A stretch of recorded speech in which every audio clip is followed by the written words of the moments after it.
So we binge watched the second season of Fleabag on Amazon Prime. So funny. Like, Phoebe, what's her last name? Castor Wallace? Was that it? Phoebe Custer-Waldo. She's a very famous. She was great in Game of Thrones. Okay, all right. I'm terrible with names. But Waller-Bridge. Phoebe Waller-Bridge. Why did I forget that? I don't know. It's just two forms of architecture. Yeah, you're right. She's hilarious. She, I believe, she wrote most of it, if not all of it. She did. And you pointed out something to me that I didn't remember actually thinking about or realizing, like, during the first season. Most of the characters do not have actual names. Like, pretty much the only character that has a name is her sister Claire, and everybody else is just not referred to by their name. And like Phoebe Walderbridge, you'll get there. Wallerbridge, Fleabag, yeah, the titular Fleabag. She's just Fleabag, which is kind of weird and rude, but whatever. But in this particular season, she falls in love with a priest, and he's a cool priest, but he hey everybody, cool priest. Yeah, right. And he's funny and quirky, and he's played by the actor who played Moriarty in the newer version of Sherlock. It's got two first names. Yeah. Where one is named after masonry, the other one is named for two people, and I can't remember his name. It's Andrew something. Okay. It's not Andrew Norton. Talked about him last week. Right. It's not Andrew Garfield. No. Where's that Andrew Garfield? Oh, I don't know where he is. I don't know what he's doing. Andrew Scott. Anyway, I was basically okay. right. Two first names. Did we spoil it? What do you? Is it a spoiler to say that things go badly for her? I don't think it really is, because that's just kind of her character and like what things that happen. And she even, like, her dad gives her like a gift certificate to a psychiatrist or a psychologist, and she goes just because she's like, whatever. Actually, she wanted the money back from it, but then they had been talking for like 5 or 10 minutes, and the lady was like, it's too late. You liked it? Yes, I loved it. I thought it was very funny. Kind of seems like it's going to be the last season, which is too bad, because she waved at the camera at the end of the last episode. So that kind of makes me think that it's going to be the end. This is just 6 times. You had it right? 6 times 3. So this is just 180 minutes of a woman waving at a camera. I suppose see what the problem is. Yeah, okay. I was disappointed, not by the show, but by life. Okay. In that such a talented writer and actress who's making the real Girls. Remember Girls? Yeah, I remember We've Girls. all forgotten. Yeah. Who actually has something to say about relationships and not about how being the voice of your generation. And yeah, even if you say it ironically, you're still saying it. Yeah. It is not, I mean, she's writing the new James Bond movie. I mean, she's not like she's not successful, but after having had such a funny and emotional and like touching like first season, you think, all right, here we season 2. Yeah. And it feels like a lark. You think so? It feels like, I don't know if it was contract or if it was, can't wait, what's that, James Bond? Let's get this done. Or if it was just, I don't have any ideas. What if my character, the worst character in the world, fell in love with a priest? Right. You know, like, it just seems like a joke.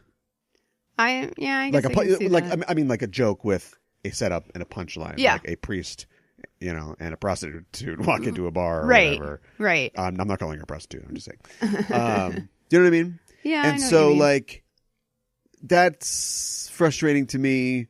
I didn't think that it was. The stakes seemed lower than the first season, even though she's literally being threatened with like going to jail or whatever. But that that's not going to happen, right? And they have that thing with the psychiatrist, and she goes once, and it's not like she says like, maybe I should do this some more. No, because I need help, or I love freaking out my psychiatrist. Right. It Which just seems to. It's just sort of there. Yeah. Planted maybe for the future, but it doesn't seem like we're going to get the future. And I think it'd be really sad to leave it here. And Andrew Scott was was good. He was good. I don't like a lot of what he does. Oh, really? But I think it's just because he's got bug eyes, and they go, bug eyes, bug eyes, bug eyes. We need bug eyes. Speaking of James Bond, he was in the last worst James Bond movie ever. Sure. Because it's like, need a bug eye. Bug eye. Got him. And so he just does that. And so in this case, they went like, what if we get a guy who is a priest, but he's like, you said, cool priest. Yeah. And so we need a guy who is sort of playing against type in this, in that we get Moriarty, or the actor behind crazy, villains or whatever. Right. And he plays like this, Jesus is just all right with me kind of guy. Uh-huh. Where do we go from there? Yeah, I don't really know where we go from there. Maybe that was one of the problems that the show had. But I mean, like her, she was a sexy lady in a big city until she, your collar. Yeah. I don't want to wait for it. It's just such a, like, did she want to take, like, I bet I could take a shitty, like, romantic comedy premise and give it depth. Right. But why? I don't know. Just to prove that she can. I guess. Yeah. I liked when, like, she goes to a job interview and she starts taking her sweater off. I know. And she doesn't have a shirt underneath. And the guy's like, that's not going to get you any purchase here. She's like, I thought I had a shirt on underneath. Yeah. And that guy becomes a running character, and he shows up in this season. He does. Yeah. Like, I'm interested in things like that, like her world. Yeah. And, Stranger Callbacks. Things guy, I can't remember his name, but he always plays a dirtbag too. But instead of just coming in and being like, ha ha ha, everybody, he's the crazy neighbor, he's the dirtbag, they're carrying it the whole way. Like, they're just looking at the end evolution of the dirtbag character who is not able to keep it together. Right. And Claire gets her horrible asymmetric haircut. Yes. It just seemed like this is a crazy world, but it's going somewhere, and now it'll never go anywhere. Yeah, which is kind of disappointing. Because a fox that is chasing a priest is real. Right. Is that a joke or something? I don't know. Like, it felt kind of like it was a joke. I don't know. I haven't read enough biscuit tins to get that one. Yeah. Maybe it's something British that we just don't get. I don't know. Well, foxes are very British. Are they? Yeah. Well, I suppose they used to hunt them. Yeah, the song Foxy Lake. No, Hendrix spent a lot of time in London, and it was written specifically about, you are just taking this in. I am. Does your cheek hurt? Because there's a hook in it. Oh, my gosh. And that character was played by Haley Atwell in the movie. This is Just Enough Trope Podcast. I'm your host, Caliban, joined as always by my co-host. Hi, I'm Mikan Hana. The kind of show where you might hear some people talk about All Is By My Side, the Jimi Hendrix movie. Not today. No. But soon. Shouldn't we do a movie about British musician biopics? We could. I mean, we did Kooky Coconut Man. Kooky Coconut Man, yeah. Sounds great. Very Velvet much. Goldmine. Shut up. Velvet Goldmine. We did Velvet Goldmine. What did we do Velvet Goldmine for? Were we doing Bowie movies? Jeez, I don't. We did do. When Bowie we don't know movies. our own history, we're in trouble. We did do Bowie movies. We did a thing on that. Like, I think it was a movie that right after he passed. I think they should remake now, because I remember at the time people being like, "Ooh, it's the gay sex movie," and the gay sex movie is basically just Ewan McGregor throwing his hands up on a roller coaster and being like, "Yay, I love gay sex!" Right? Like that was pretty much it. Yeah. If you want to do like a real movie about, David Bowie and Brian Eno and whatever, right? We could probably really do that now. Yeah. That'd be nice. So. Yeah. Looks like Mikan Hana's in for gay sex. Well, it'd be nice if we got like an actual biopic about Queen too, instead of what we got. So, just saying. Yeah. I'd love to see. I know some nice people biopic. who have seen that movie and they're like, it's fine, it's good. Yeah, they're just being nice. Well, we've all seen YouTube is dark and full of terrors. Yes, it is. And we've all seen the video about like best Oscar for editing, huh? Yeah, I know, right? Here's how to take a scene about the band meeting their manager and put 47 cuts into it. Yeah.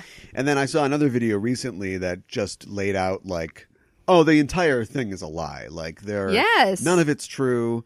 Oh boy, remember when they broke up and he just heard that he got AIDS and then they had to go out and rock you at Live Aid? And it's like, none of that ever happened. It didn't happen like that. No. I know. Why lie about all of it? I don't know. And like the guys that are still... I bet he didn't even have 12 cats. The guys that are like still alive today who are a part of Queen were like, yeah, this gets our stamp of approval. Why? Well, that was always the way it was going to be because Freddie's not around to go...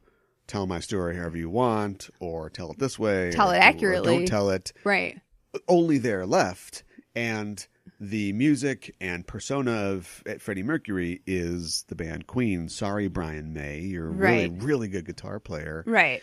But that's what we're talking about here. And so they know that. And so they always wanted to. That's why Sacha Baron Cohen left the picture. He was going to play, oh my God, the perfect guy to play Freddie Mercury. Yeah. We'll just shoot down because he's like 1,000,000 miles tall, right? But otherwise perfect. And he quit because the band came in and was like, can we not be so gay, and can we remember that time that I hit somebody with my car? We're not going to talk about that. And they wanted to make it like a commercial for Queen with Adam Lambert, and it's like, well, we're not going to do that, right?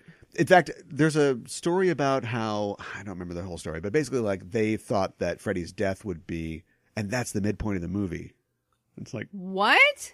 No. Because, yeah. No, I don't want to hear about Brian May's physics degree or whatever. Well, right. It's like, yeah, no. That's so weird. Yeah. What a weird choice. Yeah. I don't get it.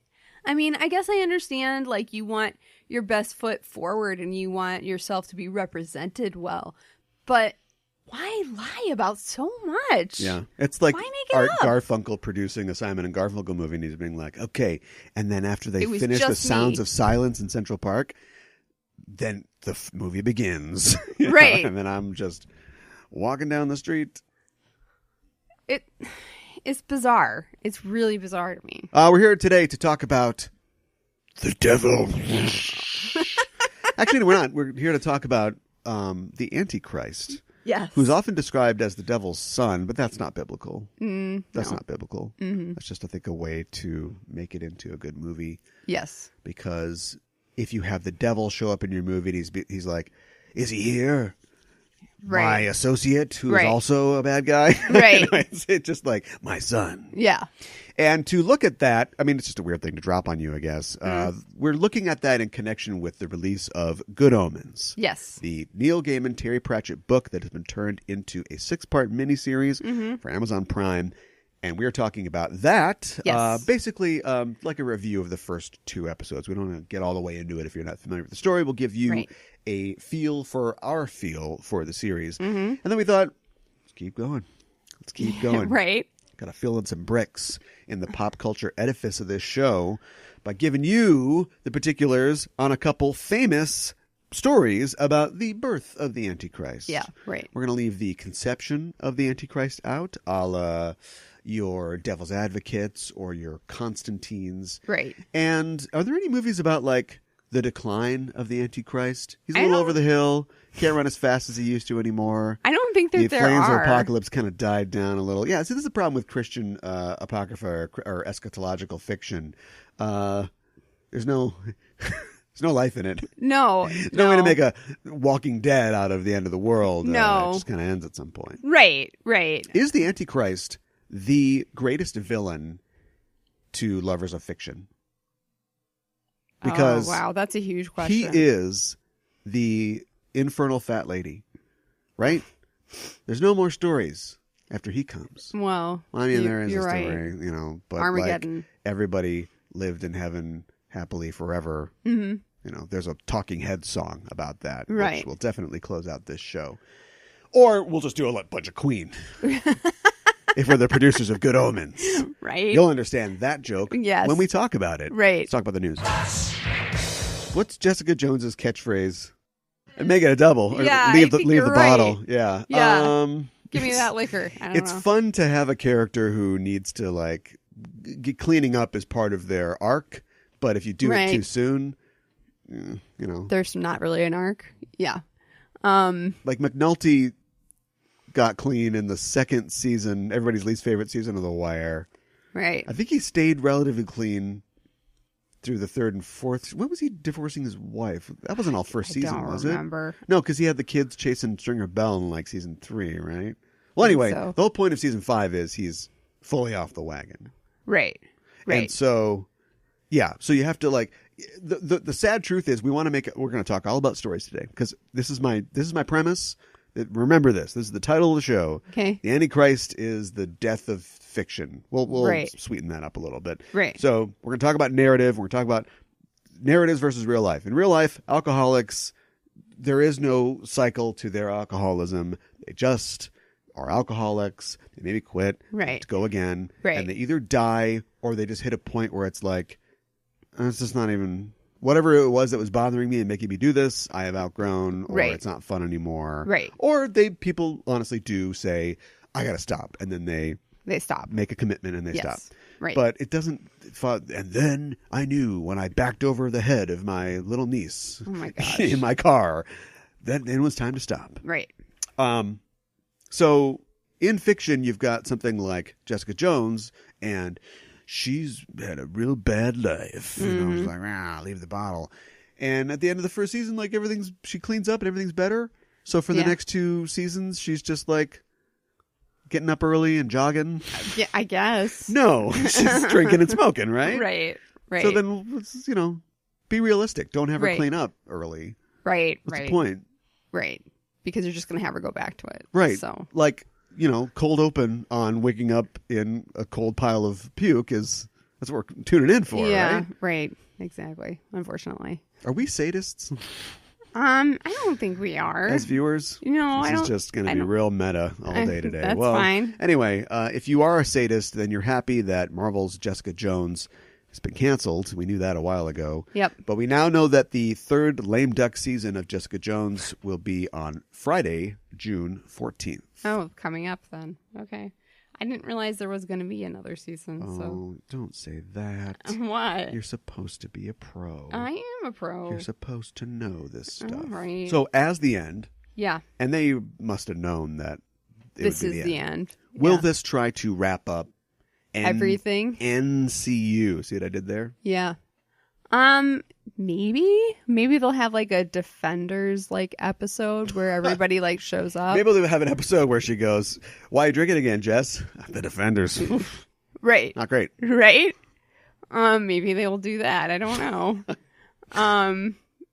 It's kind of bittersweet because I think, I really enjoyed Daredevil, I would say, the most out of all of these. So you're already eulogizing the NCU. Yeah. And my thing is, you're the only person that cares, because if they really cared and they really thought about it, sure, I know they were all kind of taken by surprise, but when you find out that you've all been canceled and you're still wrapping up the last season of Jessica Jones, and maybe this will happen, but I doubt it, you find a way to put something in to there have Luke about show that. up and to have Matt show up and to have that asshole Danny Rand show up and put some kind of cap around this thing, like a toast with grape juice or apple juice for Jess. But but I'm not going to do that. No. It's going to be like, that's too bad. And that's why everything worked out. And I don't even know what that show's about anymore. Yeah, right. Again. Yeah. Every season it's just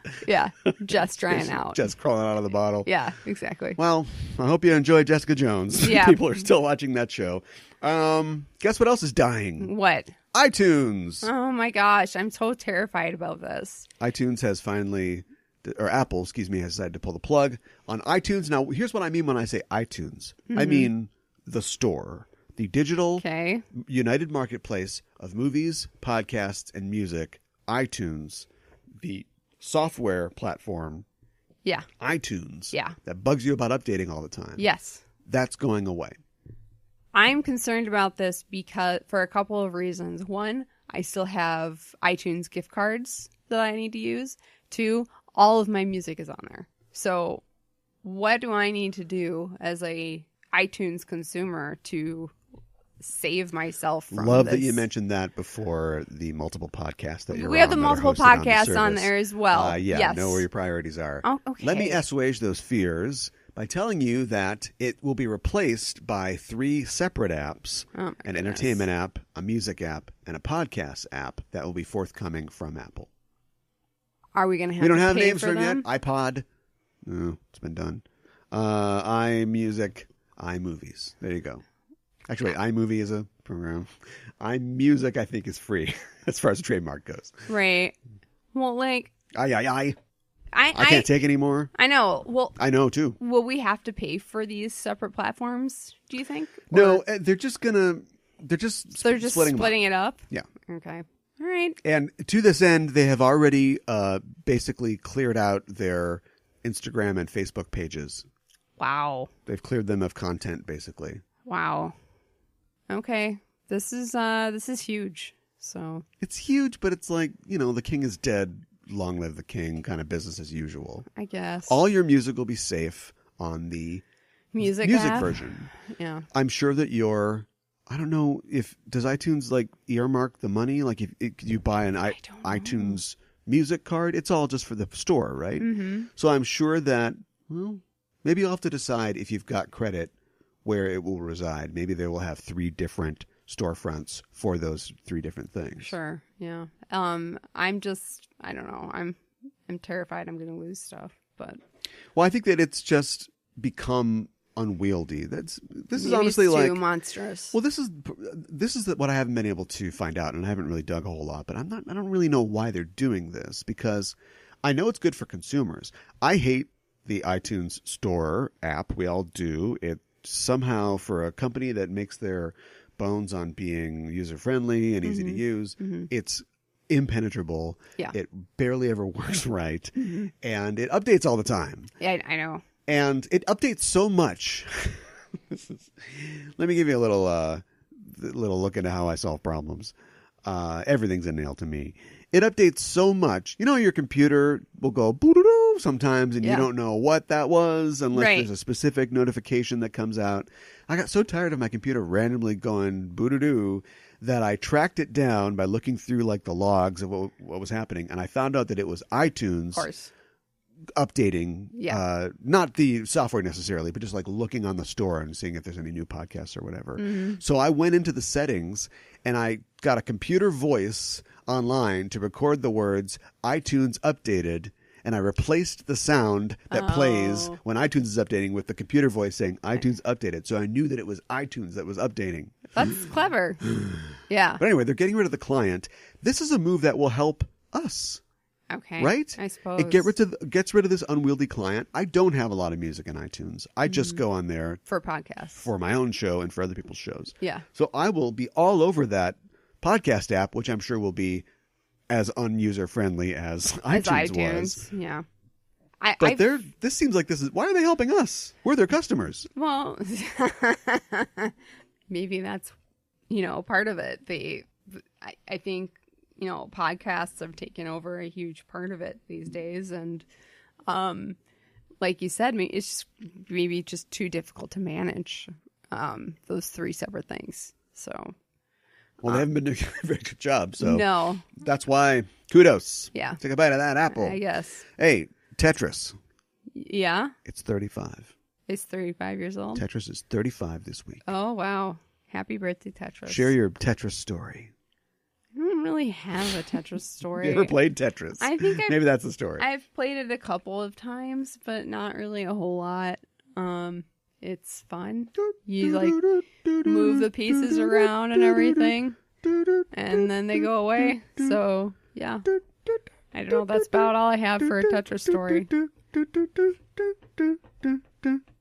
That's the music bed for your Tetris story. Thank you. We'll make that fit in post. I used to play Tetris on the Game Boy. Sure. Very old. And I remember just playing it, in the back of a car. Oh, yeah. When I was being kidnapped by my friend's family. Oh, my goodness. You were kidnapped by your friend's family? Northern Minnesota. Oh, my goodness. To help them illegally dump some stuff in the woods. And, wow. playing Super Mario World 2, or whatever it was called on the Game Boy. Yeah, it's fun sometimes. Wow. That sounds like a bigger story there. But moving on. Sounds like a Kevin Bacon movie. Yeah. Okay, and one more story. People think that Black Widow is now shooting. Okay. Why do people think that? Because they have seen Scarlett Johansson in Norway. Okay. Where the movie is purportedly shooting. Okay. And she has blonde hair. All right. In these pictures. Now, I would just guess that Scarlett Johansson is just visiting the place where Norway? she feels the most at home, with white Aryan people. Wow. Flashing her Mjolnir tattoo as much as you can. Oh, okay. All right. This is supposed to be a segment where we talk about the problematicness of Scarlett Johansson. Yeah, I understand. I'm trying to ease you into it, but you don't seem to get where we're going with this. If you're somebody Mjolnir or Thor's hammer has long been a symbol, a sort of icon, for Scandinavian peoples. Yes. But thanks to appropriation, and you go, appropriation, that's just fake. That's something that woke millennials is trying to push on us. It's like, well, there's this thing called the hooked cross, the swastika, that has nothing to do with Germany, but Germany decided to appropriate it, sometime in the 20s or 30s. All that business that happened. And now it means that, even though for thousands of years, it had nothing to do with that. Yeah, I know. It was a symbol of renewal. Yeah. A symbol of the sun. Yep. A positive symbol. Yep. Well, anyway, I'm just mad I can't wear my Thor's hammer necklace anymore because neo-Nazis have appropriated that. So if you're a lady who has been in a movie with a literal Norse god, you can just go, yeah, it's Avengers, right? But it's not really Avengers, is it? What? I'm calling Scarlett Johansson a white supremacist. I don't think you should do that. That's what I'm doing. I don't think she is. Hot take. I don't think she is. No? No, I don't. Well, we know that she cares about representation in movies and casting. All right. Both racially, sexually. That she cares about trans people. That. All right. She loves her SodaStream. Okay, calm machine. down. This segment is not going to be any fun if you don't play along. I don't want to play along. I don't know. I like her. I know she's made some mistakes and she's she hasn't always made the best decisions. And so maybe I need to divide the artist from the art. But I don't want to think of her as a white supremacist, at all. Well, so I'm taking it to an extreme. Yeah, I know you are. But she seems to be somebody who doesn't care much, even if it was trendy. I'm sure there's a lot of people who pretend to care about stuff like that because it's cool right now. Mm-hmm. Not everybody who added a Me Too hashtag to their tweet really cared all that much about the movement, hearing survivor stories and believing women. Mm-hmm. But you think she could just pretend. But I'll give her this. I don't think she's ever been a person who really gave an F about much. No. Now, some people call that going your own way. Some people call that self-centeredness. Yeah. I don't know. Maybe a little column A, a little column B. All right. That's how you say B in German. Sure. I love the immediate. Sure. Oh. They've also seen trucks with Blue Bayou printed on them in Norway. It's actually Blue Bayou printed in Russian. That is the working title of the production of the Black Widow film. I see. Or huge Roy Orbison fans. I don't know the true answer to this. Roy Orbison, white supremacist. No, that's not true. It's not true at all. No, he's a great guy. Okay. He would never have a SodaStream machine. All right. I guess I'm looking forward to this Black Widow film, and I really hope it ends up being okay. And despite the fact that you're wrapping it up. She's gone. She's wrapping it up. This is what wrapping it up looks like. Yeah. She's wrapping this up. I'm excited to see her story. Do you think it's going to be about Budapest? Because they kept talking about Budapest. At this point, it's going to be something else? Could anything in Budapest live up to I don't know what we want out of Budapest? I don't know. And with their track record, wouldn't Budapest just be them getting cat scratch fever from a cat? Yeah, probably. Boy. The way they're going. It's just like Budapest. Cut to Budapest. Can't get this cat in the carrot. You have to go to the vet.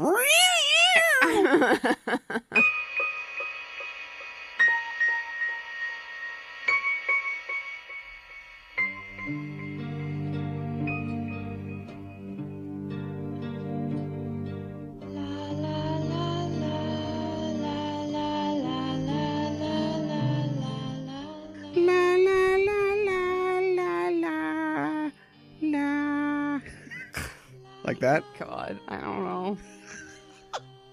That's her. That's Mia Farrow. Yeah. You asked me a question while we were 10 minutes through the Omen, and I think you had recently completed Rosemary's Baby. Mm-hmm. Apropos of nothing, we're watching Gregory Peck and Lee Remick walk by a river, and you're like, why would Woody Allen cheat on Mia Farrow? Yeah. So it's something of a non sequitur. Yeah, it was. I just think she's talented and she's beautiful, and I just don't get it. You know, like, I mean, I guess it's the same as. Does he seem like a man who is satisfied with satisfaction? No, I guess not. I mean, I was gonna say, God, what is his name? The guy who cheated on Elizabeth Hurley. Hugh Grant. Yeah, Hugh Grant. Like the same sort of thing. Like, why are you cheating on Elizabeth Hurley with a prostitute? Pathology. I guess. Like, you just, enough is not enough. You know, you're just not satisfied. You're just always looking for something else. That's all I can think of. Sure. Why not? It's just depressing. Why would he be with Diane Keaton? I mean, it might.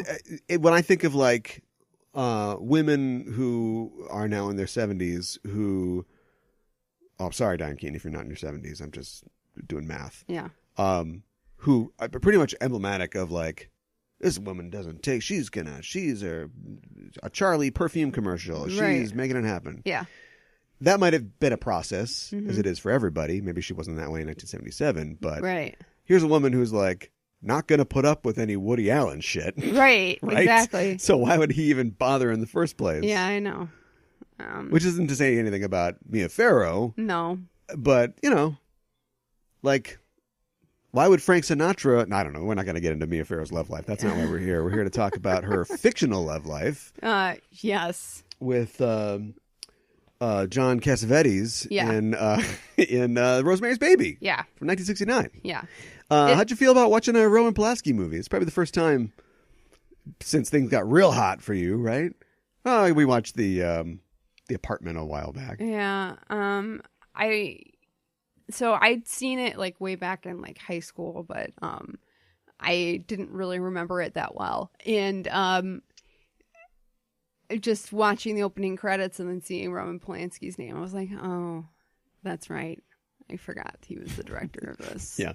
And I just kind of felt like disappointed like already. But it was fine. I mean, obviously this is somewhat about women's rights in a small way.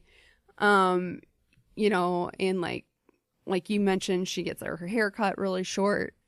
And that was kind of her way of like rebelling, but also like it's really in right now. She kept saying, "Oh, it's really in. It's Fidel Sassoon." And we're getting into analysis. Yeah, it's Fidel Sassoon. Yeah, and then like there's another part where what happens in the movie? Well, so they move into this apartment in New York, the Dakota, and yeah. I don't know if it's called the Dakota in it isn't. The movie. It's a fictionalized, like, oh, it's a weird building. It starts with a B. I can't remember. But it's the real life Dakota that John Lennon was shot outside of. Oh, great. But I mean, that wouldn't happen for another 19 years or whatever. Right. So it takes place in 1966 and 1967. They're this young couple, and they move into this pretty big apartment in New York. And do you know what the building's called? Mm-mm. It's your favorite word. What? The first part, Bramford. Oh my god, I see what you're saying. Bram. Yeah. Okay, sorry, go ahead. And their friend, who I don't know if he was Hutch, who is the manager of their previous building or just a friend of theirs, I don't know, was telling them that the building has a lot of kind of horrible history. Like there were witches that like lived there. Yeah, the sisters who ate babies or whatever. And then there's been like a lot of weird things that have happened there. There was a dead baby that has showed up in the basement somehow and stuff like that. And they're kind of creeped out, but they move in anyways. It's a great deal. Yeah, right.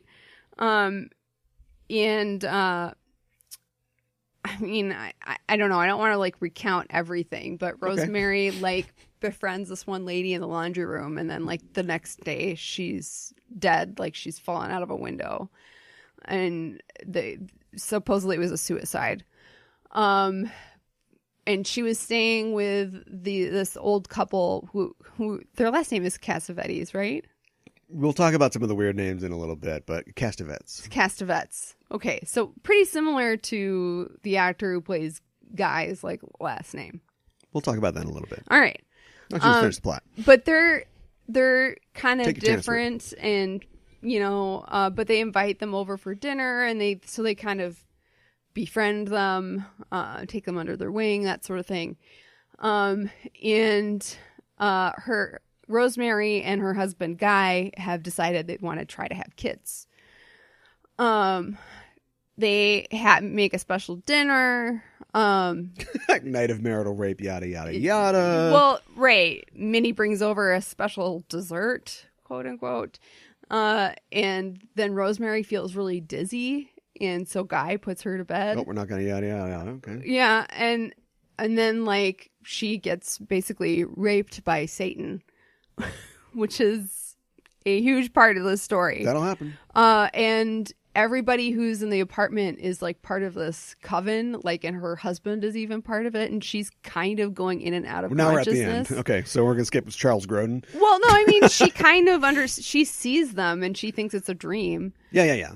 She wakes up and she's got scratches all over, and she was like, and then you had sex with me while I was like out of it. Okay, see, we want to section everything out, right? This is how you podcast. So we give a quick summary, and we talk about Okay, all right. Anyway, so yeah, I'll finish up. So Rosemary is now worried about her baby. She is pregnant. Yes. Everybody's trying to control her. She doesn't like it. She thinks she hears and sees things. She has a lot of pain. She wants to eat raw steak. It's real weird. And she's trying to get out. She's probably early mid-20s, housewife in the 60s, specifically, like you said, in, 65, 66 or whatever. 66, 67. Well, it starts in 65. But anyway, I'm going to make that point. It's on the Wikipedia page. Okay. So it's literally about this woman in the very dawn or pre-women's lib era who is doesn't like what's happening to her, doesn't like her husband's treating her, doesn't like her friends, and has literally nowhere to go. There's absolutely nothing she can do. And so the Antichrist is born. Yes. The end. Right, exactly. Yeah.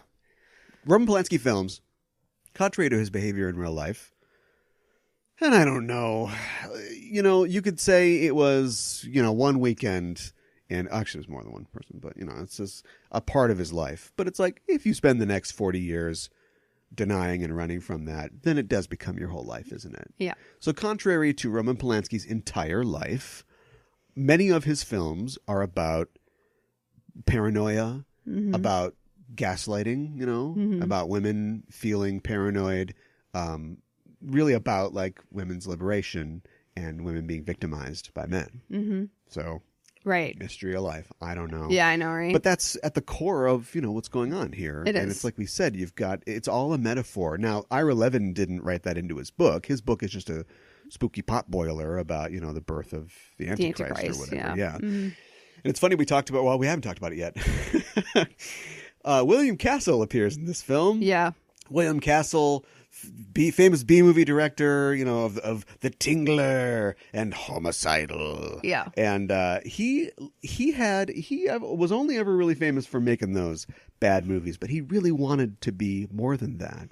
On my other podcast that comes out once every 2 years or so, called Craft Disservices. We talked about a movie called The Lady from Shanghai, which was an Orson Welles film. And William Castle originally wanted to make that film, and he brought it to the studio, and they're like, yeah, okay. Orson Welles, do you want to make this? And William Castle's like, what the hell? And that's kind of what happened here too. He optioned the book and brought it to the studio, and they're like, yeah, sounds cool.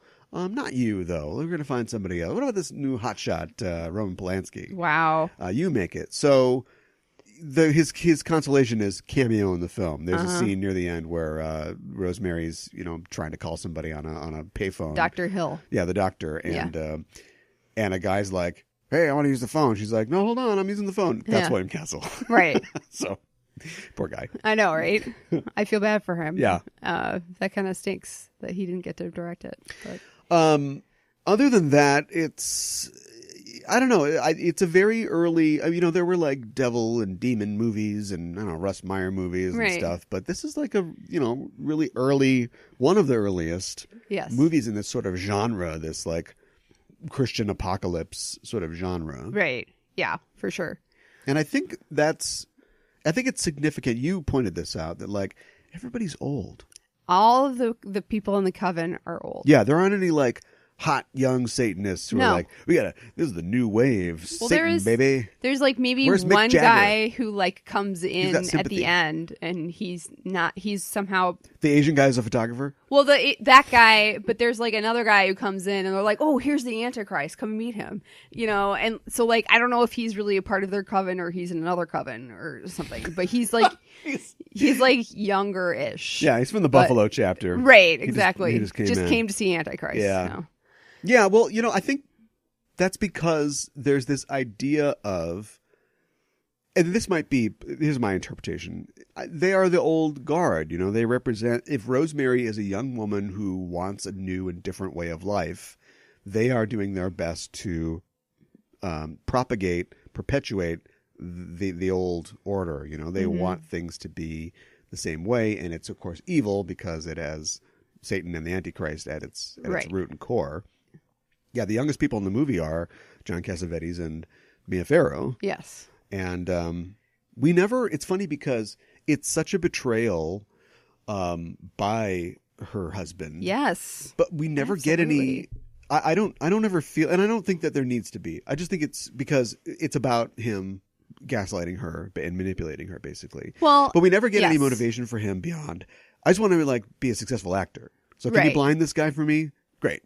Well, right. It's why would you give your wife over to this cult and to Satan just for this? He says to her, they promised me that you wouldn't be hurt, and you haven't really. And it's right. You are basically, you are saying, what am I trying to say? He is rationalizing this. Right. And to the nth degree. And he's we've gained so much from this. No, you've gained. And at that point, she spits at him in the face. Yeah, right.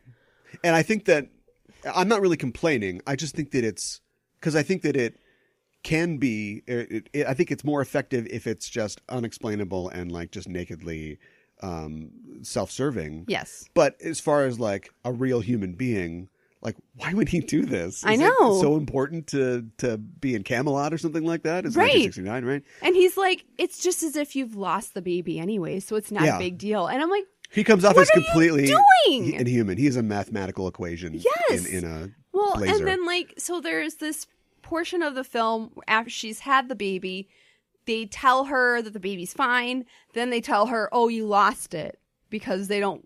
He looks like the Antichrist. He looks like Satan. I'm thinking he's got cloven hooves and stuff like that. I don't know. And so they tell her that he's gone. And during that period, her husband's like, wow, you really had prepartum crazies. And it's I just wanted to punch him straight in the face.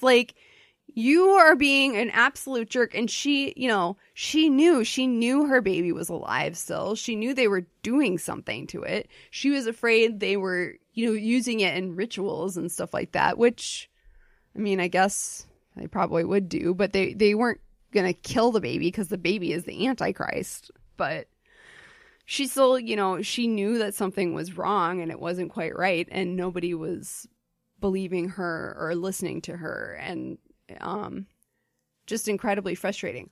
Although, I have to say, I feel like she changes her mind so quickly at the end. Like, she's really upset and she's, visibly shaken. And then there's one lady who's like rocking the cradle and she's like, "You're rocking him too hard. Stop doing that." Yeah. And in that moment she decides, I'm going to be his mother.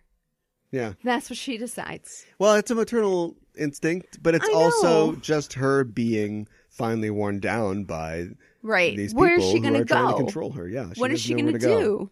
I mean, her she role could as leave. mother. Yeah. Yeah. But yeah, she could leave, but then she would abandon her child. A lot of those older actors too are sort of not like super famous. It's not like, Alan Ladd's out there or something like that, but they're all like classic Hollywood actors. Sure. Been around for a while. So yeah. I mean, we didn't even talk about Tanis Root or anything else you want to talk about? Well, her friend Hutch from the beginning, he tried to warn her, and her husband, she figured probably made him go into a coma, and then he died 3 months later. Yeah, Dr. Zayas. Yeah. Guy playing Dr. Zayas. Oh, okay. There's also there's a preponderance of like Playboy models. Well, I guess 2 is not a preponderance, but Marianne Gordon was a centerfold, and she played one of her girlfriends, and then Terry, the laundry room friend, is played by Angela Dorian, aka Victoria Vetri, who was a Playboy model at the time too. So okay. I don't know if that's just Roman's version of Tinder. I don't know. Sometimes casting can be that, or if he's trying to make a point about like these women who are fulfilling approved like male roles. Right. You've got like a maiden mother crone kind of thing. These are the maidens. Right. Right. Yeah. Yeah. I don't know. Well, thanks for saying it was smart for me to say that. Well, it was smart for you to say that. I'm just kidding. It is kind of a weird thing. And Adrian. Yo, Adrian. What? What's the name of the baby? Oh, that's the name of the baby? I didn't realize. Okay. Lots of Ians for it's all Antichrist sort of children. Greek, huh? Yeah. Yes. Yeah, it's chilling. It's like this I didn't want to miss baby night. It's like, I'm covered in scratches. Yes. What the hell are you talking about? Well, right. And then he was like, "Oh, I filed them down." It's like, you are pretty cool weirdo. that I raped you, huh? Yeah, I know, right? Yeah, but it wasn't even him. He was, I know. He was so casual about it. Yep, super cash. 1969. Yeah. And then, like, he forbade her from seeing another doctor because she was in so much pain. Yep. And, like, miraculously, her pain just went away, like, in that scene. Well, it's like, we gotta move on. I know. But it's about, like, controlling women, basically. Yes. I would say that the guy who Donald Baumgart, the actor that her husband replaces, was played by Tony Curtis. Just a voice. Okay. Little fun fact. And then the names are weird.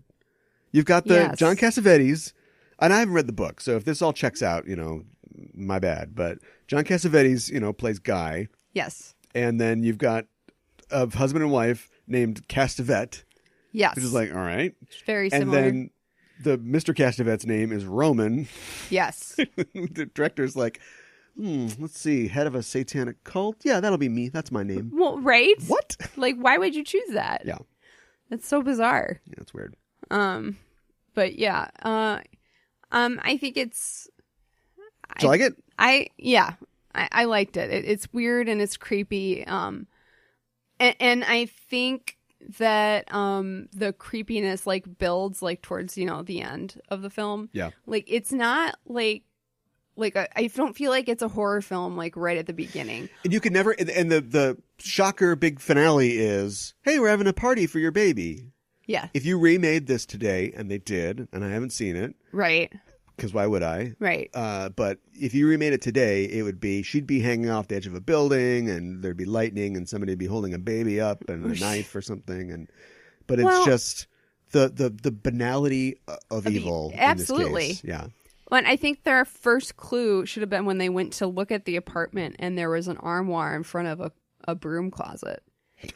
Well, that's a little on the nose, but yeah, but I mean, oh my God. And they the guy is showing the apartment, and guy move it, and then they're like, oh, it's just a closet. Don't worry about that. Yeah, exactly. Yeah. And it's well, clearly the old lady who lived there was paranoid, or not part of the coven. So yeah, some of these brooms are 25 years old. Right. If they had a vacuum cleaner, it would have been fine. Let's talk about our next film, The Omen from 1976. Yes. Nobody's ever said The Omen before, but No, I just did. You did. Directed by Richard Donner. Oh, okay.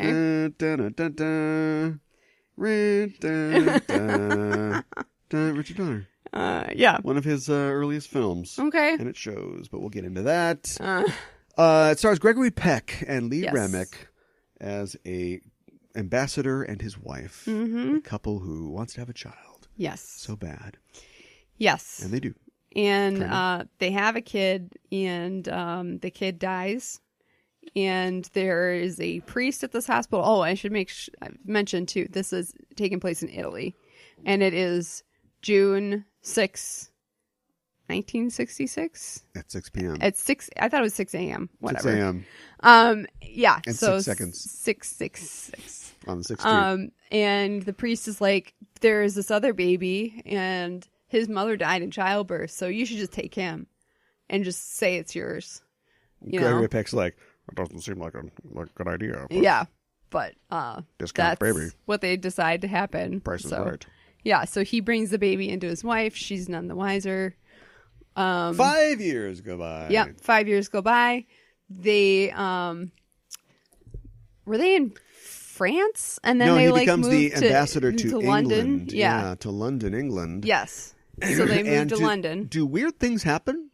Yes, lots of weird things happen. Is there a scene where they're walking along by a river, and then they're like, "Where's our kid?" Yes. And they're like, "Oh my God!" And the kid's standing by a tree, and they're like, "There's our kid," and the scene's over. Yes. Does that happen? That happens. Oh, and I should mention the kid's name is Damien. Yeah. So. Right. Yeah. I don't know if the priest suggested that as well, but. Well, it's not a thing yet. Yeah.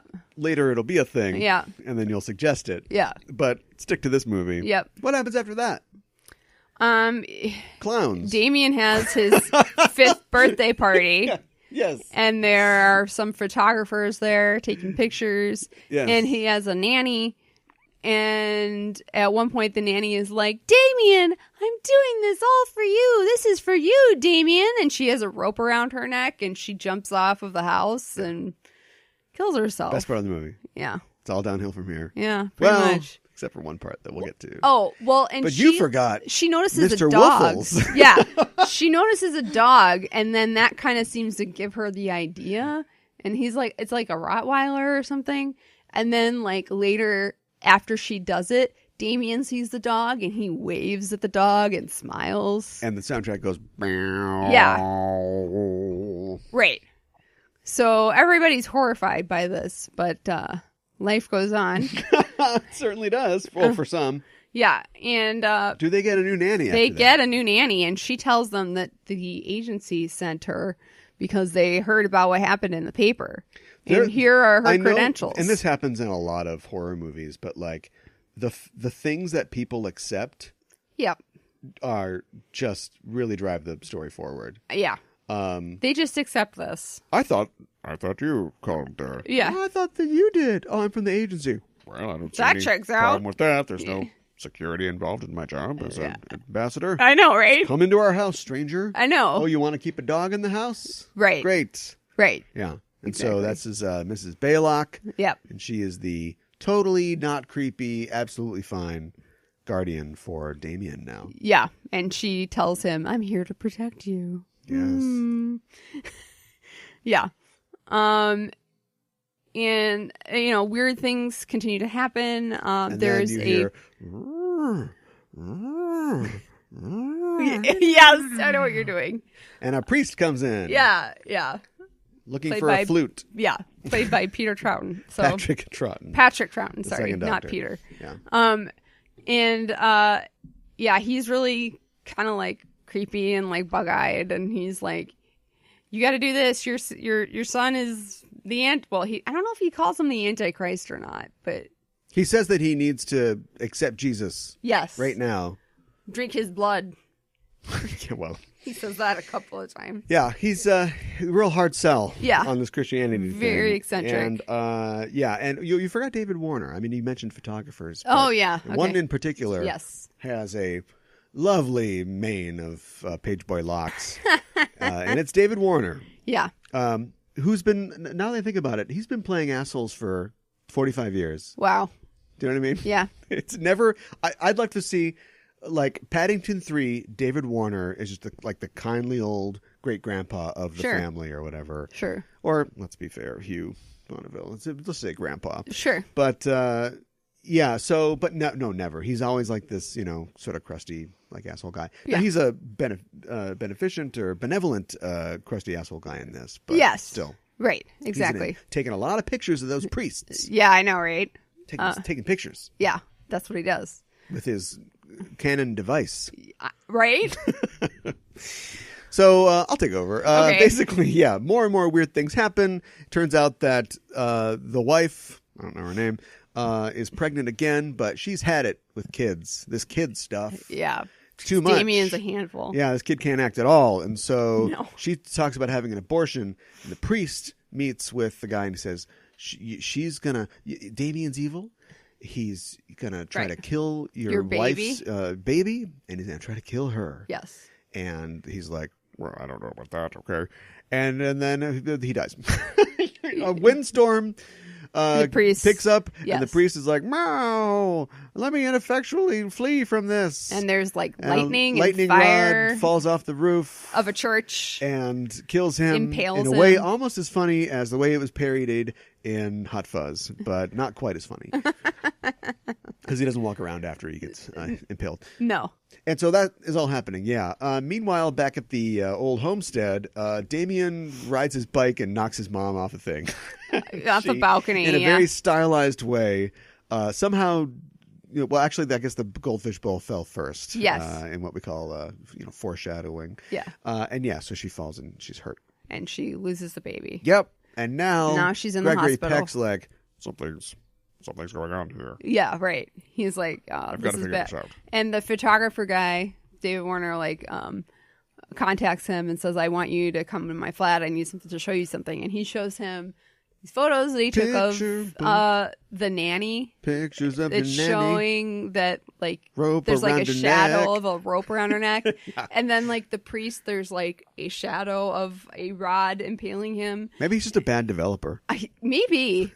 And he kind of says that, too. But then he said that while he went to... Oh, no. Then he takes him to the priest's house that we found somehow. Yeah. And it's covered in Bible verses. And this is, so we're kind of tracking the first appearances of tropes. I'm not sure this is the first appearance, but this is the first crazy 7 room I can think of. Mm-hmm. And I go to his house and it's covered with, he's papered the wall with Bible pages. Yes. And Bible verses, and he's got 47 crosses. I counted them. On the door. Uh-huh. Yeah. And he's got a weird journal that the cops weren't interested in, I guess. For some reason. Yeah. And he says that while he was taking pictures of this place, he accidentally took a picture of himself. And in the picture, he saw that his head was cut off. Yeah. So that's how he justified this photographer following this guy around. Yeah, exactly. Which is kind of lame, really. Well, but it's got to be in there somehow. Yeah. You want David Warner in your movie. Sure. So the two of them travel to Italy to try to get answers from the hospital where Damien was born. Yeah. They find out that there was a fire 5 years ago. So, shortly after Damien was born. Right. All the records were burned in the fire. The priest that suggested he adopt the child, was he still alive? Answer, yes, but not here. They go to some monastery somewhere else in Italy, and half of his face is burned off, and apparently he no longer talks. sometimes he writes stuff down. Gregory Peck is like, where is the woman who gave birth to this baby? I need to know where she is. And he writes down the name of a cemetery. Right. So they go to the cemetery. Well, yeah, but hold on. Before that all happens, they're like kind of going over things. The priest gave him this Bible verse that is not a Bible verse. Uh-huh. But it's this like rhyme. It's da-da-da-da-da-da-da.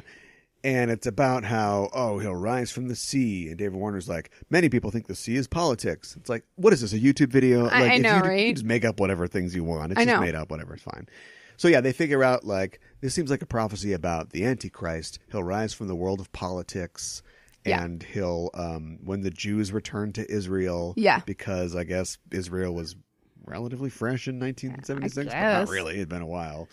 And then when you see a omen or in the skies, or because I was trying to think, what's the titular omen? Mm-hmm. We never really see. We see lots of sort of portents, but what is the omen that is described? Right. And they say that there is a star, like the Star of Bethlehem, but it's on the other side of the world or whatever. Yeah. Over England. Well, we don't ever really see that. No. So this is a movie that's named for something that we never see, which is I thought was kind of weird. It is kind of weird.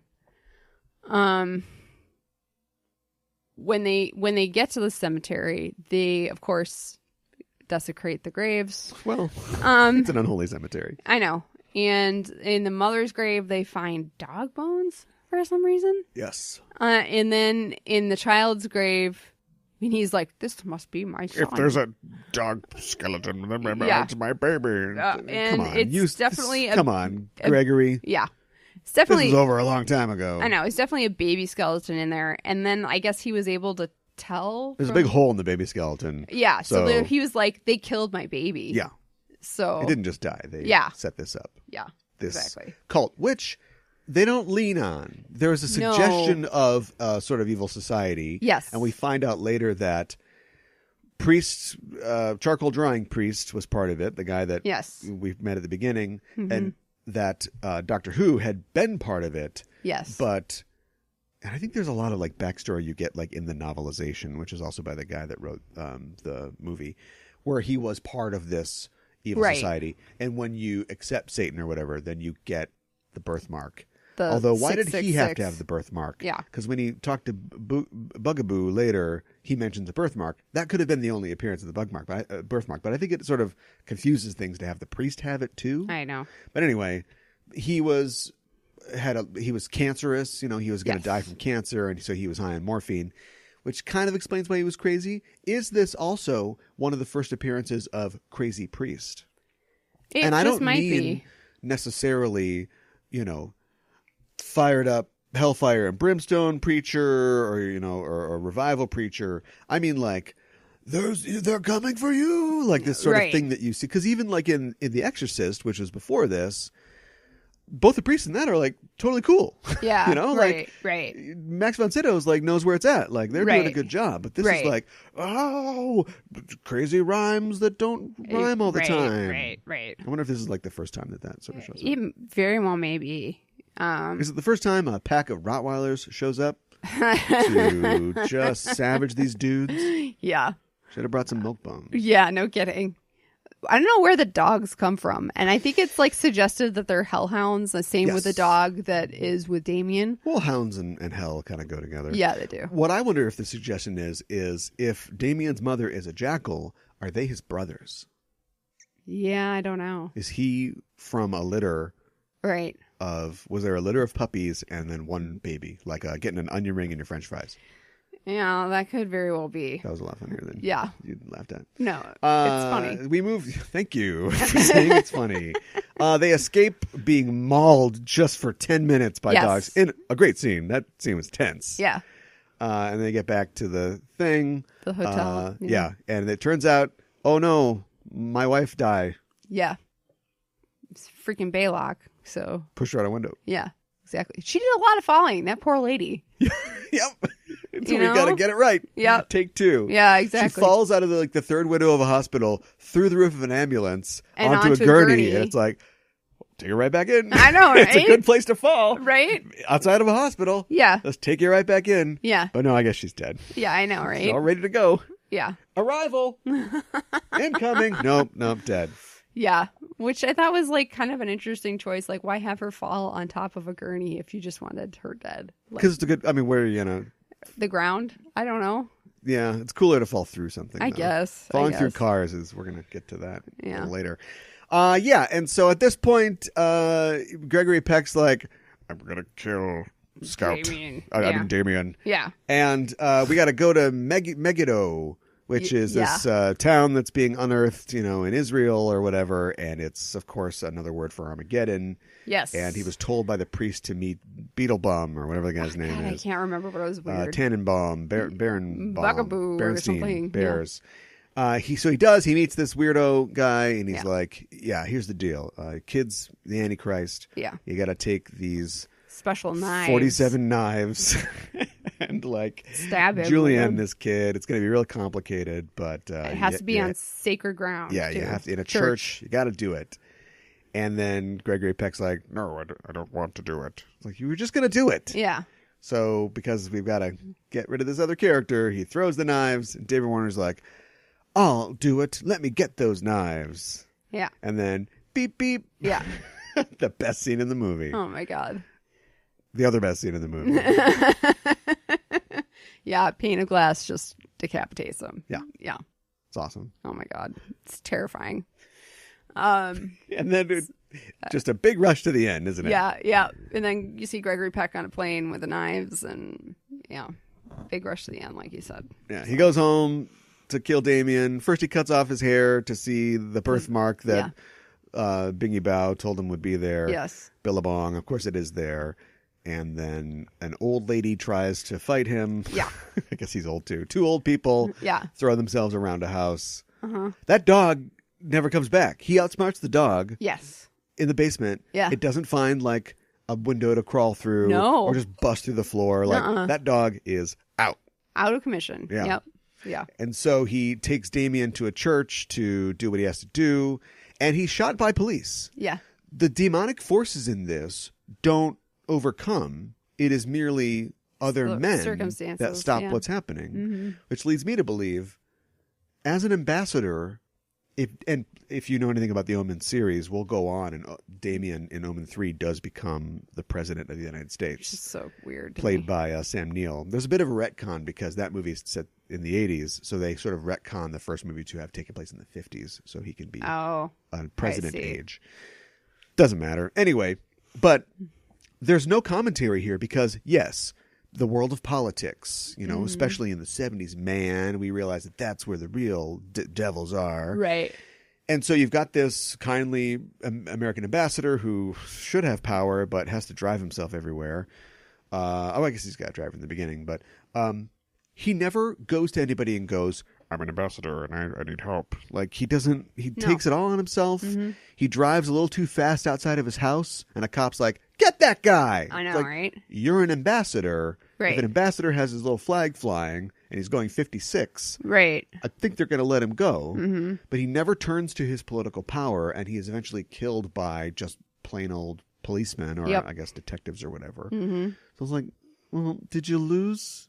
Did you need the movie to end? Did you forget like what the commentary was going to be? Yeah. Because as the movie closes, he's getting a state funeral. He's dead, and the president is there.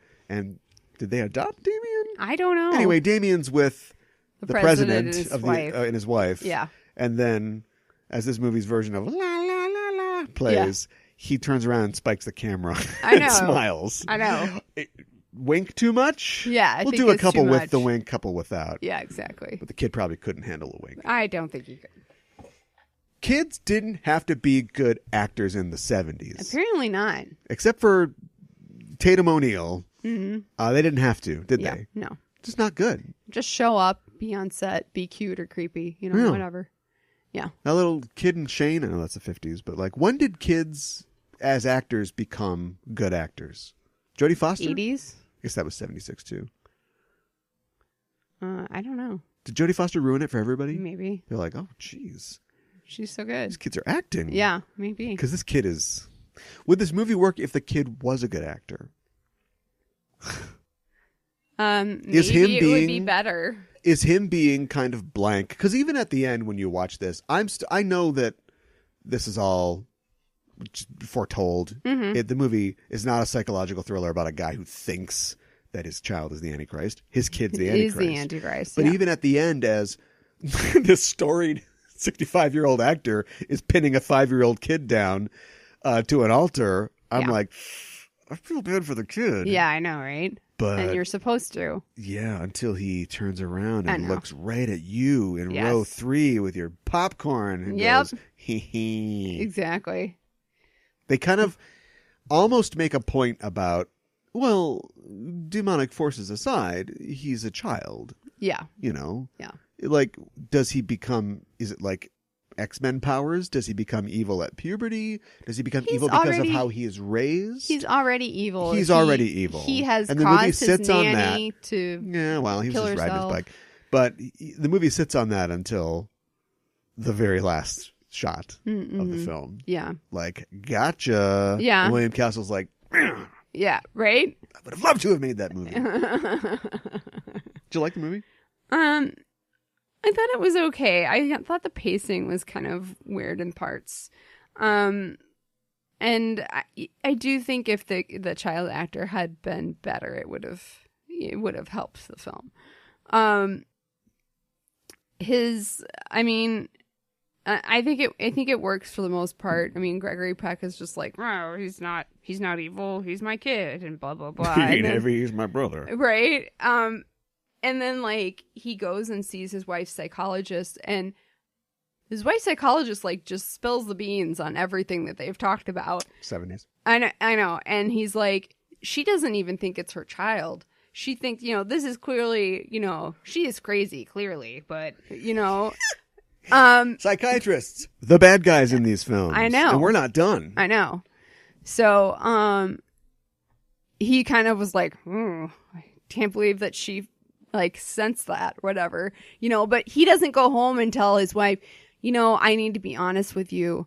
5 years ago when we were at the hospital, our son died and I decided to adopt this other kid. So sorry about that. Yeah. Your feelings are right. Nope. He never assuages that fear away from her. He's like, oh, I'll protect you, or I'll make sure you get a good doctor. Easier to gaslight. Yeah. Yes. Well, that's what's going on there. Yeah. So they remade this movie. This movie was a mild success. It did pretty good. I mean, there was 2 sequels. Mm-hmm. There was that sort of satanic panic that it was kind of tapping into. So, people like this. I don't think it's a bad movie. I don't think it's a great movie. And I think those are the movies that you remake. Yeah. They did remake this in 2006. I should say that this came out on June 6th of 1976. Yeah. The remake came out on June 6th of 2006. Okay. Starring Julia Stiles. Yeah. Now, if you go Julia Stiles, I'd go, like Lee Remick is any like cinematic titan. Yeah. Very. And Liev Schreiber in the role of the Gregory Peck role. And it's like, if I could think of a modern Gregory Peck, I think it'd probably be Liev Schreiber. Not as accomplished, but right. Both tall, low-voiced, and kind of squinty-eyed. Sure. And because nothing makes any sense anywhere ever, Mia Farrow plays Mrs. Baylock. Yeah. Because devil movie. Yeah, I know, right? What? I know. Be more disgusted. I know. It's not okay. I want to hear your disgust. Pretend. What? Why? I don't know. Because devil movie, like you said. That movie did not succeed. No, of course not. The glass scene is awesome. The dog scene is great. They don't do those anymore. Mm-hmm. Like, there's a lot of animals in this movie, and you're like, I'm going to look for that SPCA thing at the end of the movie. Well, I don't know if it's there, because I'm worried about, yeah. I'm worried about some of these animals. Yeah, the monkeys and everything. Yeah. But yeah, they don't do a scene like that anymore. And there's a reason. There is a legend around this movie that it's cursed. Many movies that have to do with Satan or the occult or whatever have stories about, curses or whatever. Sure. But the Omen is probably one of the biggest of them all.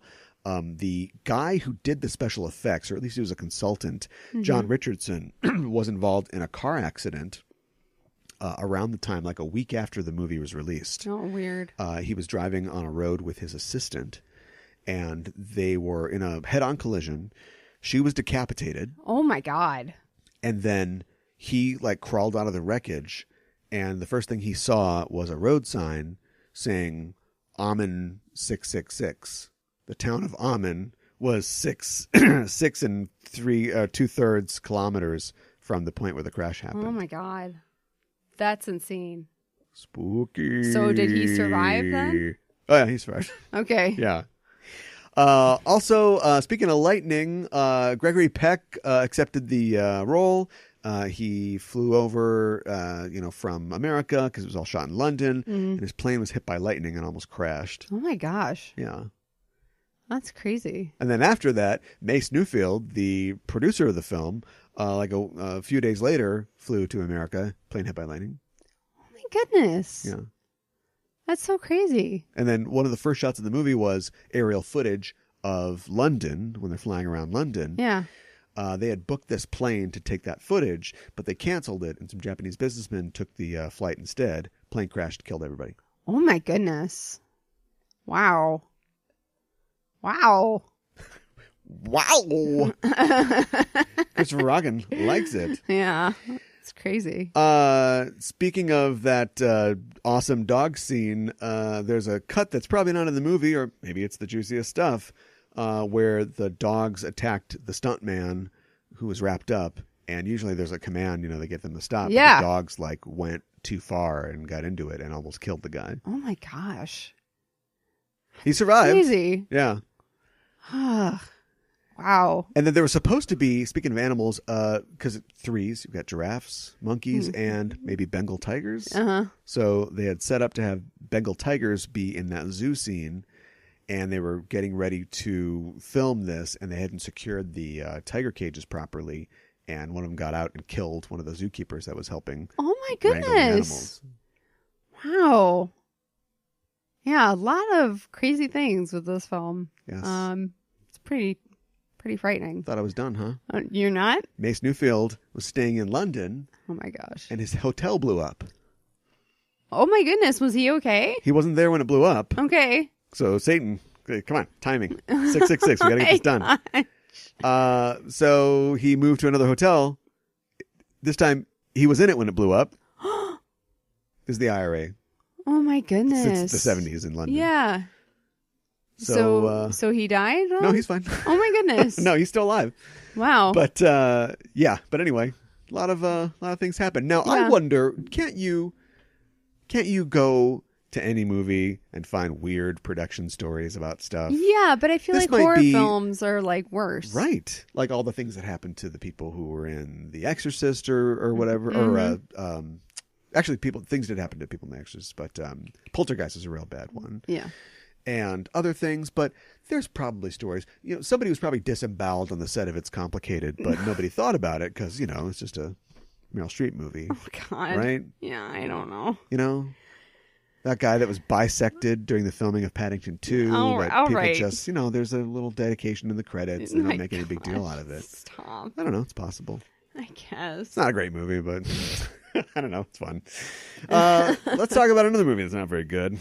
And fun? I don't know. It's 1999's End of Days. Yes. Now, I've talked about this on the show before. Yes. I talked about this 2 or so years ago, and you were on assignment, so you weren't on the show. I talked about it by myself, but I'm glad we got to loop back around because it's got to be seen to believe. It's seen to be believed. Yeah, I agree with that. With its 11% on Rotten Tomatoes. Oh my goodness. What happens in End of Days? Well, it is the end of the century, so it is 1999. When the movie end came of out? December. Yep.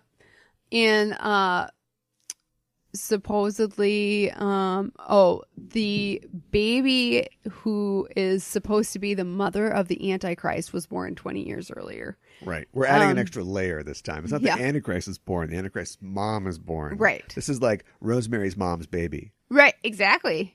Yeah. Exactly. Again, a lot funnier than and so there are these priests in Italy and the Pope, and they see this sign. There's like a shooting star over the moon. It's supposed to be the God's eye or whatever. Rosemary's mom's baby is herself. It doesn't make any sense. Sorry, continue. So yes, there's a comet. and there's like this secret society or whatever. So anyways, it then flash forwards to like 20 years later, and the devil, the chick from the Craft. Well, right. Is, oh, sorry. The devil has risen from hell and has taken the body of Gabriel Byrne, and who is a politician. Yeah. And he's supposedly like this really sexy devil or whatever. He's a horny devil. Yeah, he is. But has this pull over women for some reason. Don't just give the and anyways recap. he's supposed to find Robin Tunney, who her name is Christ in New York.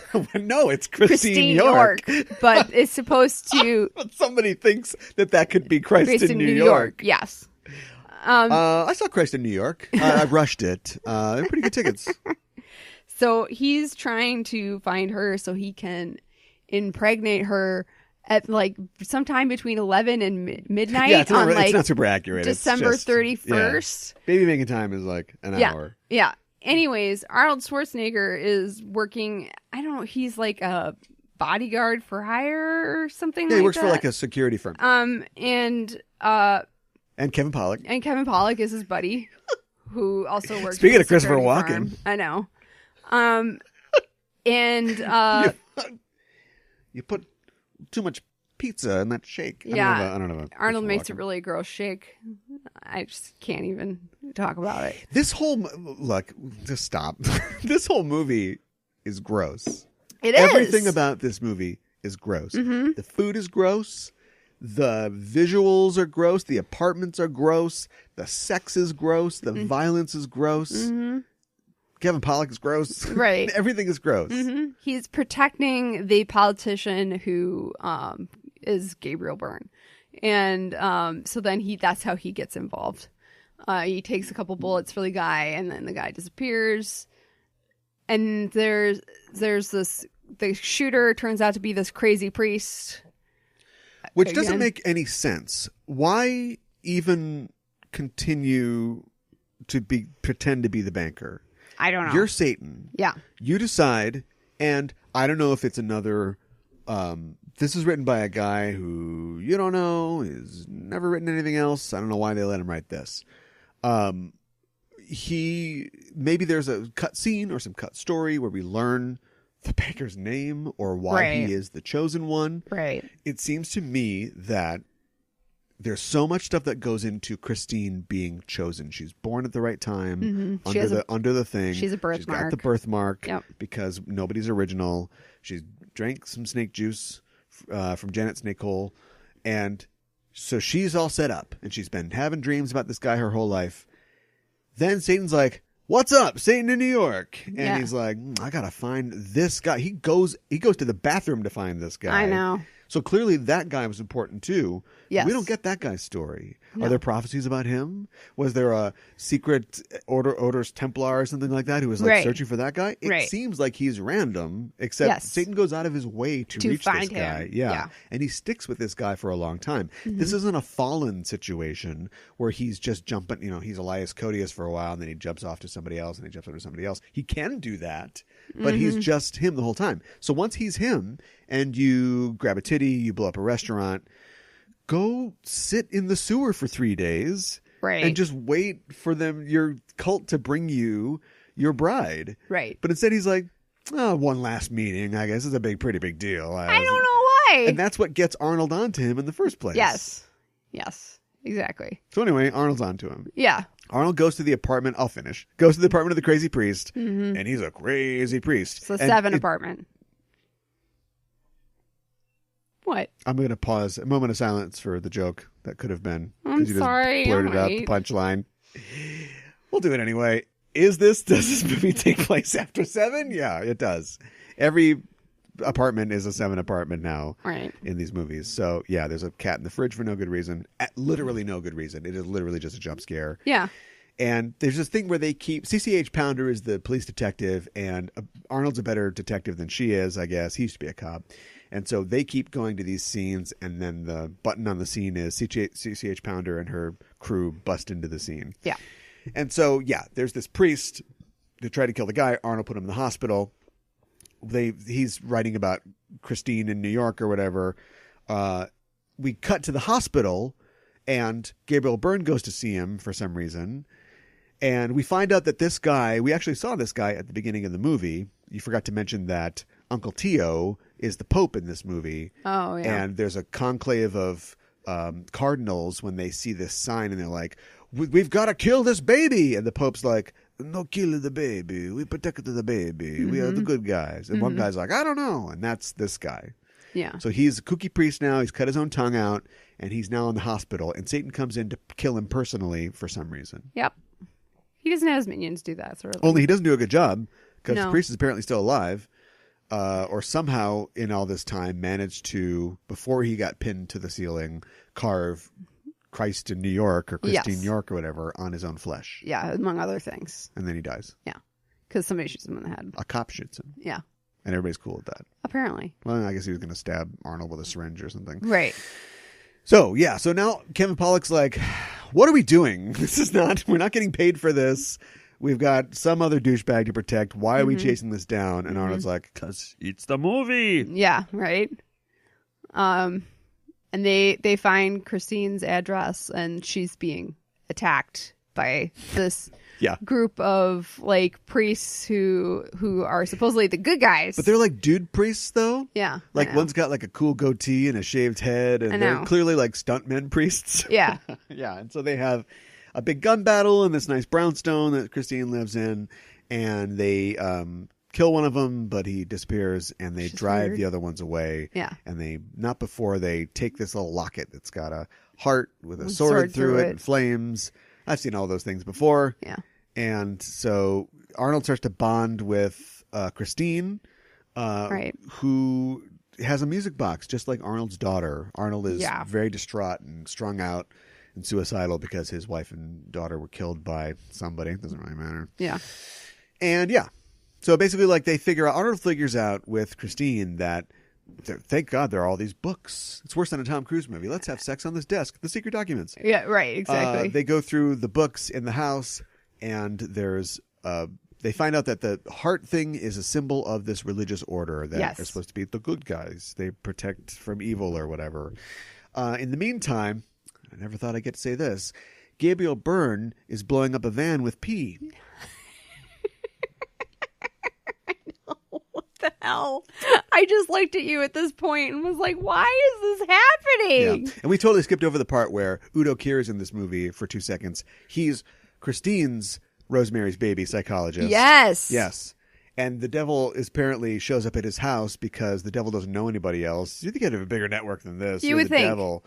But he's like, what's up? He's like, oh, yeah, pretty cool. Oh, your wife and daughter are hot. I'm going to three-way with them. Yeah. In a weird early CGI bad sequence. Yes. Anyway, the reason I'm bringing this up is because Gabriel Byrne kills him. Yes. Because he calls the nurse who is taking care of Christine and says, bring her over here. But she refuses to for some reason. Because the cops or Arnold or whatever are like watching. She doesn't want to have the cops track to their underground lair. Yeah. And so he kills Udo Kier because they can't afford to have Udo Kier in this anymore. Apparently. And so he goes to the house. He sees that Kevin Bacon, why not, is guarding them. He uses his urine to blow up Kevin Bacon. Pollock. Whatever. Kevin Pollak probably does have Kevin Bacon, right? I don't know. And now sets the whole house on fire. Yes. And is like, hey, Christine, your date's here. It's like, aren't you in danger of like hurting Christine, which you obviously do not want? Doesn't seem like it matters. No, he doesn't seem to matter. No. It doesn't seem to matter. Hey, Rod Steiger's in this movie. Speaking of old Hollywood stars. Yeah.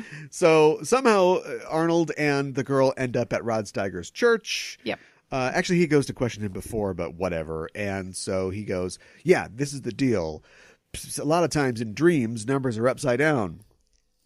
Is that a thing? I don't it's know. Not a thing. Yeah. Shame on you, Andrew Marlowe. 666 is 999. It's like, okay, well, this is 1999, but then you add the fact that, every 1,000 years this happens. Okay. I know, right? You made it work. Yeah. An old Polish lady's got stigmata, and basically they've got like this. In what would have been a way more interesting movie, they've got like this whole X-Files division in the basement of the church. Yeah. Because it looks like, it's a church. But there's a bunch of priests that are like, let's hack the data nodes. And I'm like, ooh, hacker priests. Right? Hacker priests. That's awesome. Hashtag. Yeah. So he explains the whole thing to him. And even though Arnold Schwarzenegger is huge and has got her through this whole thing, she's like, I'm going to stay with Rod Steiger. Yeah, because I'm feeling the heat of the night. Let's do this. Yeah, because I'll be safe here because there's no way Satan can come into a church. I guess. Yeah. So then Arnold goes back to his apartment. Yeah. And there's another little niggle here, which is that Satan can't detect you if you're in a church, I guess. Apparently. Yeah. Great. So now we go back to Arnold's apartment, and he's like, yeah, I guess everything's going to work out. But Gabriel Byrne's there. And this is insofar as there is any symbolism or anything, this is Christ being tempted in the wilderness. This is where Satan is going to offer him, the world or whatever. Right. And he's got to refuse him. Yes. And so we get a thing where he's like, also, we didn't watch this movie for this podcast, Devil's Advocate, but this is a Bobo version of a much better scene in Devil's Advocate. Sure. Where Al Pacino is giving the, what a jerk is God sort of speech. Sure. But Gabriel Byrne gives his crappy version, promises Arnold a facsimile of his wife and daughter. Right. Or a world where they're not dead, which Arnold is never tempted by. No. Not once is he even tempted by it. Because he's like, it's not real. It's not them. So he doesn't want it. Like, he doesn't want it, like, the subtext, at all. Baby. Yeah. And for some reason, Gabriel Byrne is doing like a New York accent. I guess he's a New York banker, but... I guess. Come on. Yeah. And then we get my favorite part, which when I saw this movie in the theater with my friends, we laughed out loud at, which was basically like Arnold Schwarzenegger yelling at the devil and being like, roll up, bitch. You're nothing. I'm Arnold Schwarzenegger. The subtext basically is like Arnold Schwarzenegger, not afraid of devil. Right. Film at 11. Right. Somehow, like, Gabriel Byrne, like, pushes him out the window and, like, he's, like, hanging on and he's getting glass in his hands. And we've established that, he shoots him a bunch of times, but it doesn't really do anything. He can heal the bullet wounds, this devil. So, he's got Arnold out the window, and this is, like, literally up to a high place, where it's biblical. But, and he's like, okay, fine, take my hand. Okay, fuck you! Yeah, exactly. And he throws him off the thing. Falls out through a car. Standard for these films. We're just all reading off the same script at this point. Yeah. And ding dong. Hi, it's Christopher Walken. By which I mean it's Kevin Nealon. Kevin Nealon's alive. Kevin Pollak is alive. And he comes in. Yeah. And Arnold does a great, we've seen the same sort of acting in Jingle All the Way, where he's like, I don't believe that you're you. Yeah, right, exactly. And then he like shoots Kevin Pollak in the arm, which never becomes a problem. And Kevin Pollak is like, ow! It's a flesh wound, and they're both pros, and it's probably supposed to be played for more comedy than it is. But he does like shoot his friend, and his friend's like, I know, you freaking shot me. You're a jerk. You shot me. Yeah, exactly. But he's alive. And then Arnold's like, he was it's thrown just a flesh clear. wound. Yeah, I guess. And Arnold's so dumb. Yes. That even you looked at me at this point, because Kevin Nealon's like, no problem, buddy. I'll be there. I'll have a car. Tell me where to meet you. I know. It's like social engineering. And then you're like, oh, boy. And I'm like, no, not for another 20 minutes. We're going to continue. Arnold doesn't think. I thought that there was a beat where Arnold looked at him funny and was like, oh, where should I meet? And then he just gives her the address. Before the reshoots, maybe that's true. But yeah, so he just gives it all up. Yep. So they go to the church and they grab her and they're going to do whatever. And it's a trick.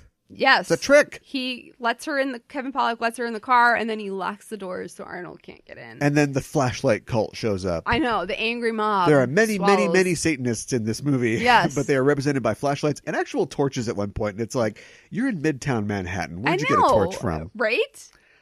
Are they tiki torches? That's a different show. Oh, right. Okay. So anyway, this movie's not making any comments except the devil's cool. Right. But bad. Right? Yeah, so anyway, he's fighting the Satans, and at some point CCH Pounder is revealed to be a Satanist the whole time. Everybody was a Satanist the whole time. Yeah. Everybody was. Yeah. And he gets the crap kicked out of him, and they kill him? String him up. No, they just crucify him. Yes. And then what's his name? The priest from before. Right, but you skipped over about 18 hours, because this all takes place on the 29th. We didn't have enough stuff to get to the 31st, which is when everything happens, like you said, from my screw time is from 11 to 12 on New Year's Eve. Right. And so Arnold's just unconscious for 18 hours because we got to move this thing forward. Right. And then he wakes up and he's like, how long have I been out? Enough time. That it's time now. Right. So Arnold goes back to his security company. Apparently you can do this. He's like, I'll take this. This is the commando arming up scene. Yes. And then there's just not even, let's just yada this part. Okay. He goes to the cult. They've given. Yes. What's her name? Christine, of course. Christine. They've given her a Chinese dress, which doesn't make any sense, but it's like 90s and it's like, oh, it's exotic.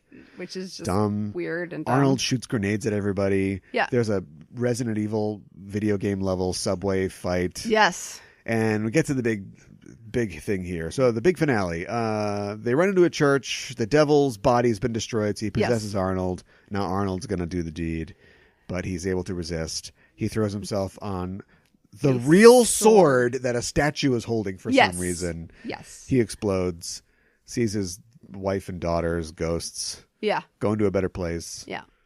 And his name was Jericho the whole time. Which is just like, oh my goodness. I didn't catch that until the end for some reason. Question for you. Yeah. How shitty is this shitty movie? No, I don't want to call you. Is there anything redeemable from this film? It's not a good movie. Really. I like Rod Steiger. It's it's kind of in the realm of it's so bad it's good, but I don't know if it's quite good.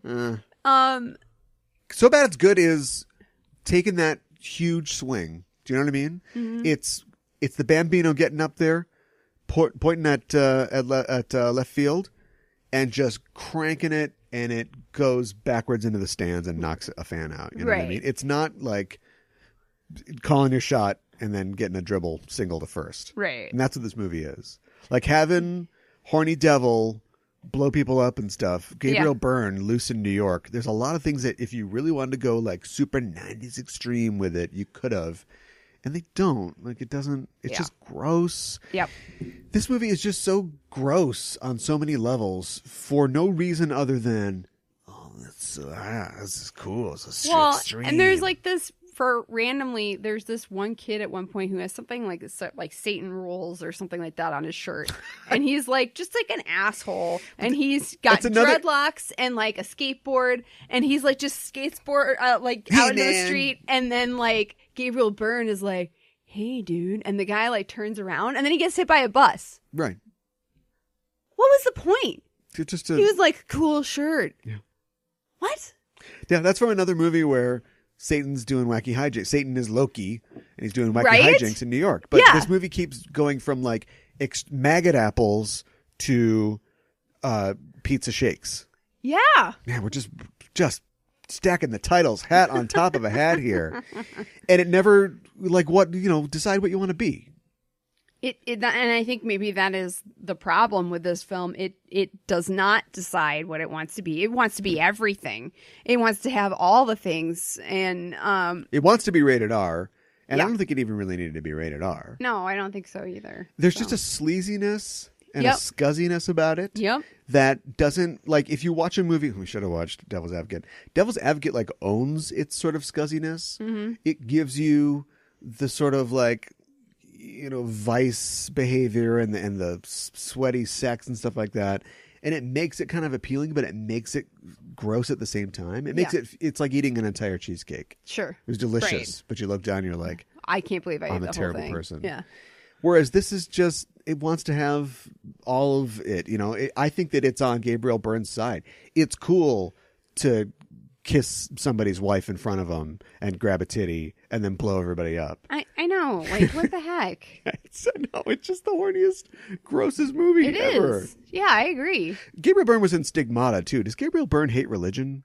I don't know. Isn't he Irish? I don't know. And another weird when movie. Satan grabbed him out of the bathroom, was it before or after? Because this Satan's full of poop. He's walking around. I know, right? For days. just pooping.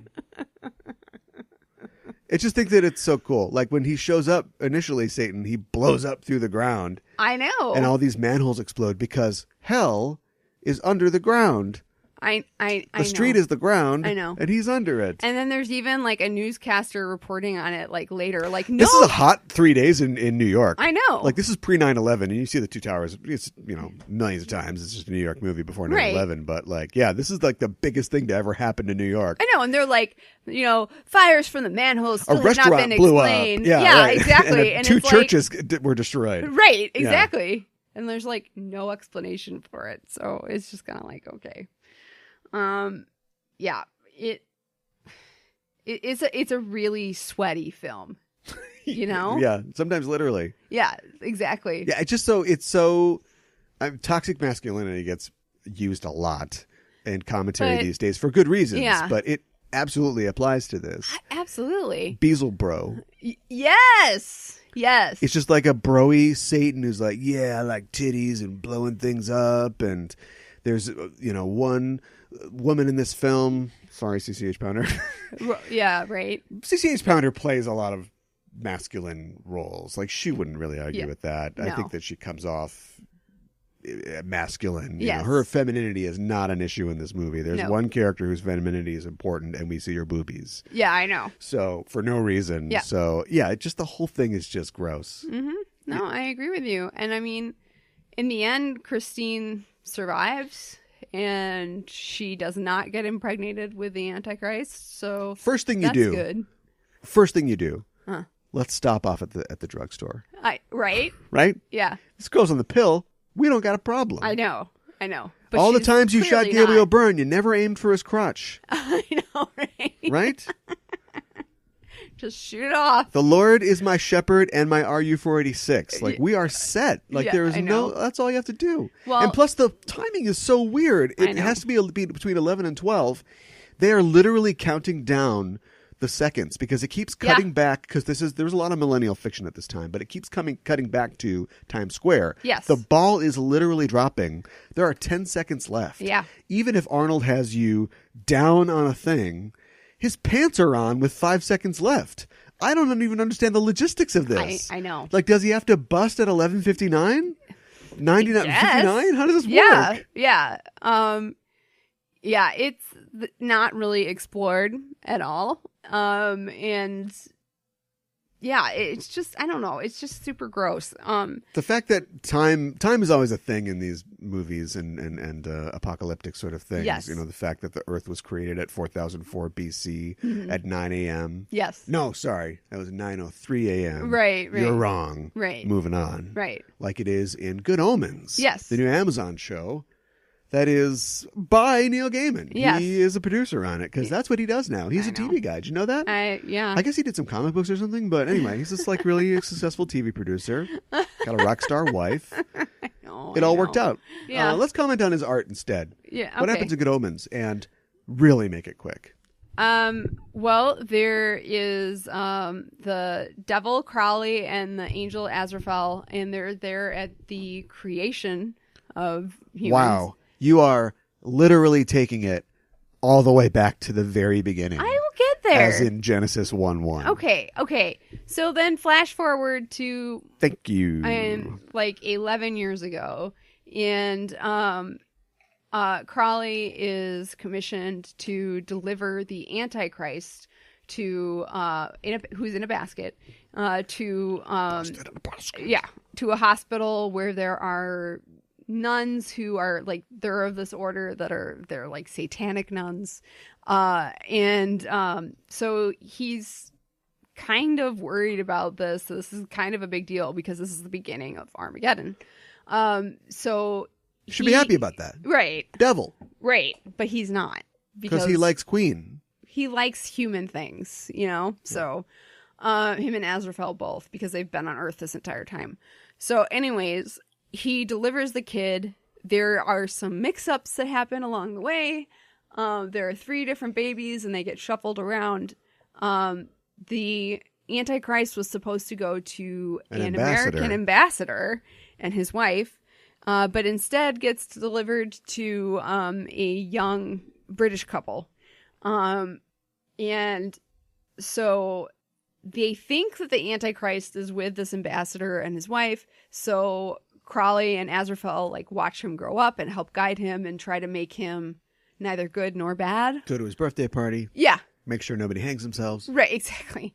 And the Hellhound was supposed to arrive exactly at like 3 at his birthday party, and it did not show up. And then they were like, wrong kid.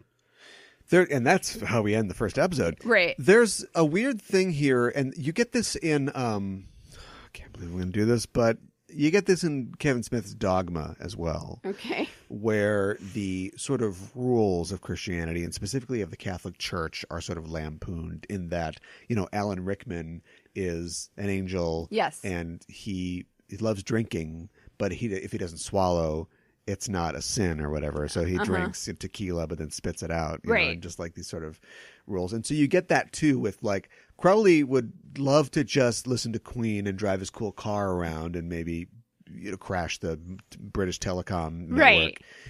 But he doesn't want the world to end because that's where all his stuff is. Exactly. And so at the same, you think, okay, well, just rebel. You rebelled once, but for some reason he can't. And so he doesn't want to, he agrees to corrupt the kid just enough while Azrael, whatever his name is making the kid good just enough. So the kid becomes just like a normal kid. Just works in an office or something. Right.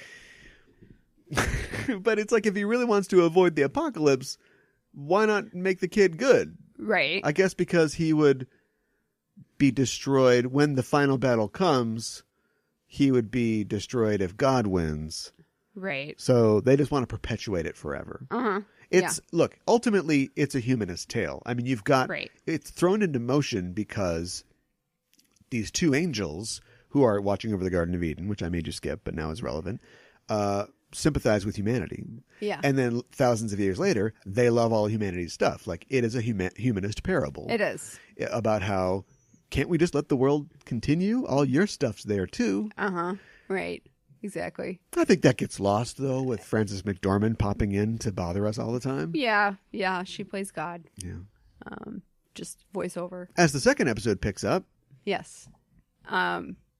We meet Agnes Nutter. Yes. I'll take it. Okay. We meet Agnes Nutter. Yeah. Who is a titular character, if you're going by the book, and the official long title of the book, which is The Nice and Accurate Prophecies of Agnes Nutter Witch. Yes. And we learn about her. She's put to death, but gets her revenge, I guess. And a thing that's, I guess, supposed to be funny, but is really dark as well. It seems like there's a lot of tonal problems when you're trying to make jokes about the end of the world and Satan, and this also has that problem. Her book of prophecies is passed down through the ages, although not widely. This family who we just meet out of the middle of nowhere, who are relatives, have it. And so this girl who is sort of the scion of this like witch line is going to find the Antichrist for some reason. Stop him, help him, we don't know. And she has a counterpart in this guy, Bob Pucifer, I don't know his name. Right. He's the descendant of Thou Shalt Not Commit Adultery Pucifer, who was the witch hunter finder who originally found Agnes. And he is just this goofy dude who's trying to get a job, young guy, and he has a magical aversion to technology, which will become important later. Blow up. Yeah. And that's what happens in that episode, pretty much. Yeah, pretty much. You forgot to mention, or maybe I cut you off, in the first episode that we do meet Adam, the purported Antichrist, the child of the British couple, or surrogate child of the British couple. Yeah. And the Hellhound, who is to be his right hand, you know, his destroyer, this horrible creature who, when he shows up, the kid's like, I wish I had a cute little dog. And then he's like, whoop, and becomes like a cute little dog. Exactly. And so now the beast of the apocalypse is this cute little mutt. And his name is Dog. Yeah. And we get this idea that he's... I'm not going to comment on the book.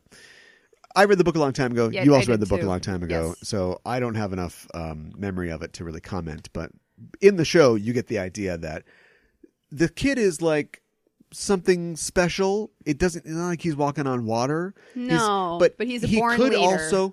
But he could also just be, if you have a group of friends, there's going to be the really confident, like one that everybody thinks of as the leader of the group. Right. And he is that. Yes. Supernatural or no, it just sort of fits into the different personalities in this group. It's kind of the one thing that I like about it, even though all these kids are like right from central casting. Right, exactly. And we don't get anything from the kid to distinguish him as a major character yet. And I don't know if that is something by the show, thinking he'll get his scenes later or whatever. But you should set up now that he's going to be a big deal. Yeah.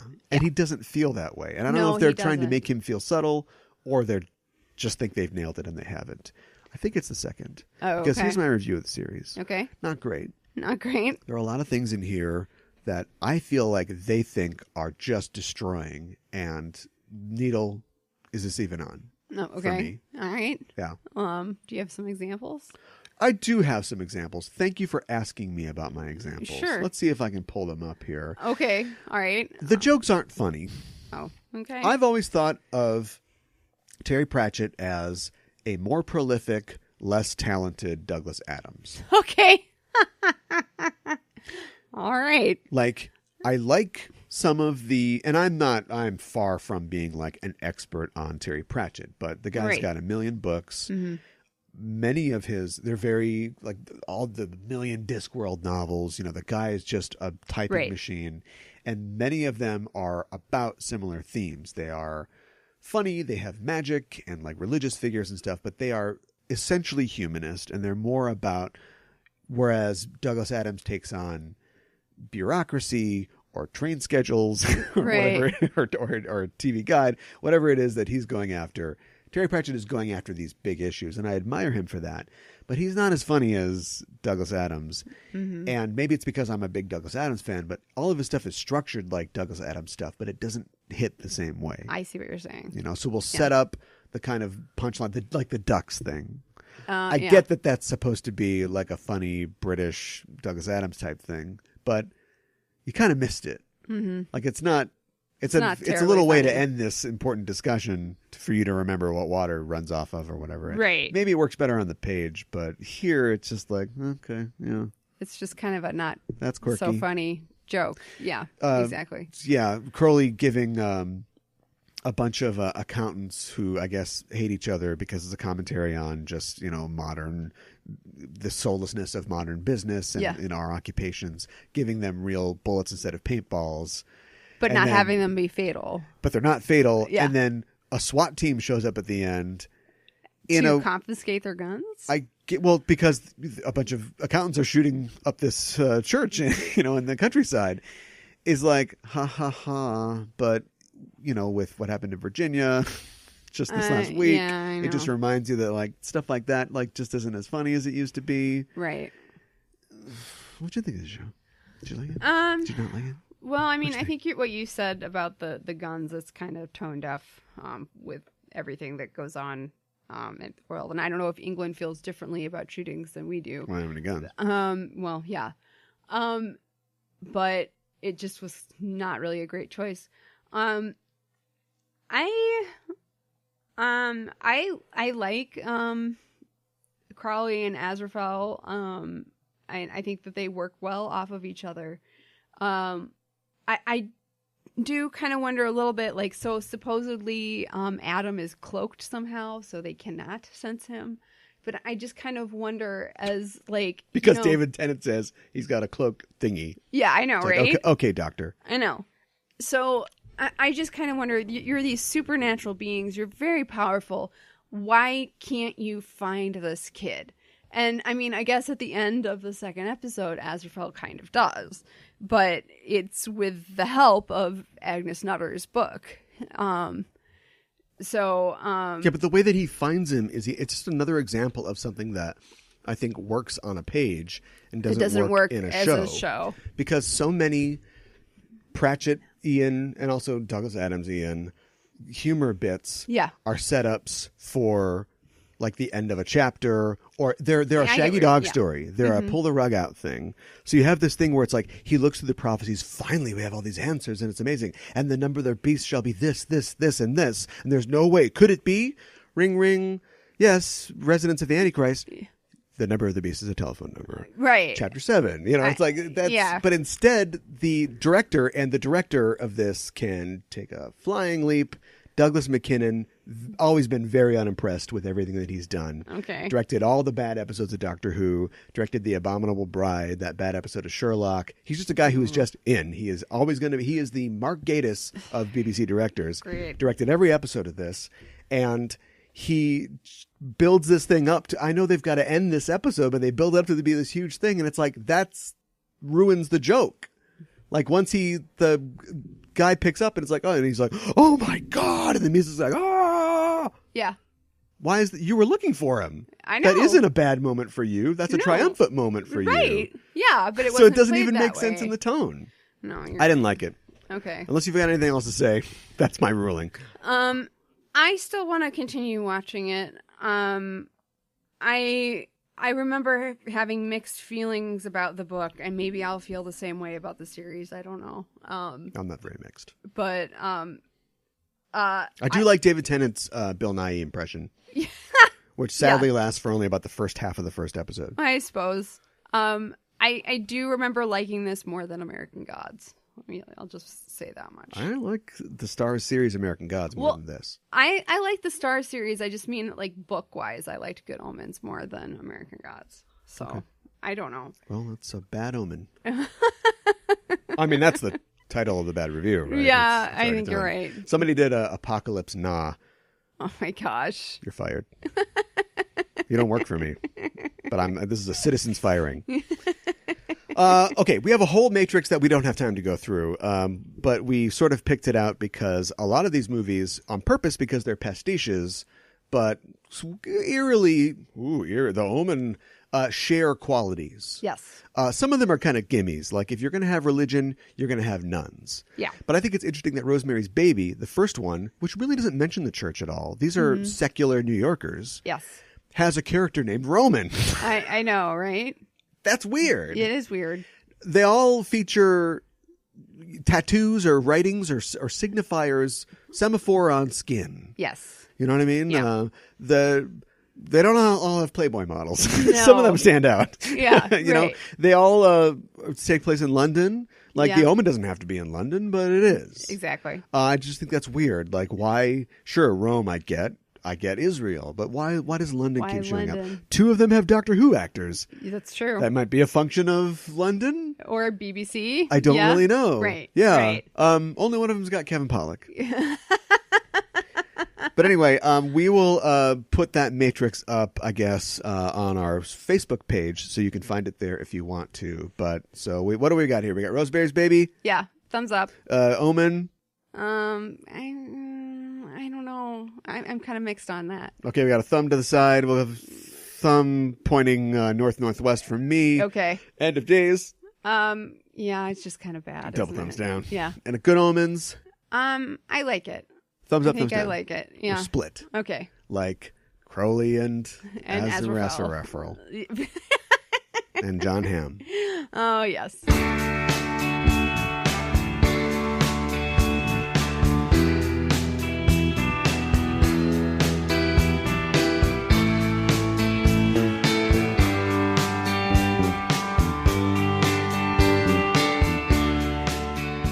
All right, well, that was a long show, but, we did cover 3 movies and a miniseries. Yeah, so you're welcome, I guess. And what did we learn? We learned that Remember at the beginning, hours and hours ago, when I talked about my thesis about apocalyptic fiction? Eschatological fiction? Yes. It's... I don't know. I guess it was my thesis. I mean, I was going to give you a shot at it. You're be careful of the Antichrist. He's gonna prevail or not be born. I don't know. I don't know. You say your theory. Okay, I will. Okay. I think we're afraid of destruction. I think we're afraid of apocalypse. We're afraid of everything we have going away. But if you are on the Christian side of this, it's like we also have a concept of an eternal renewal, of the forest fire clearing the way for new growth, evil being destroyed so good can reign or whatever. Right. And somebody who is not a Christian but kind of gets this is Alan Moore. Oh, he's going to compliment Alan Moore. What's next? Grant Morrison?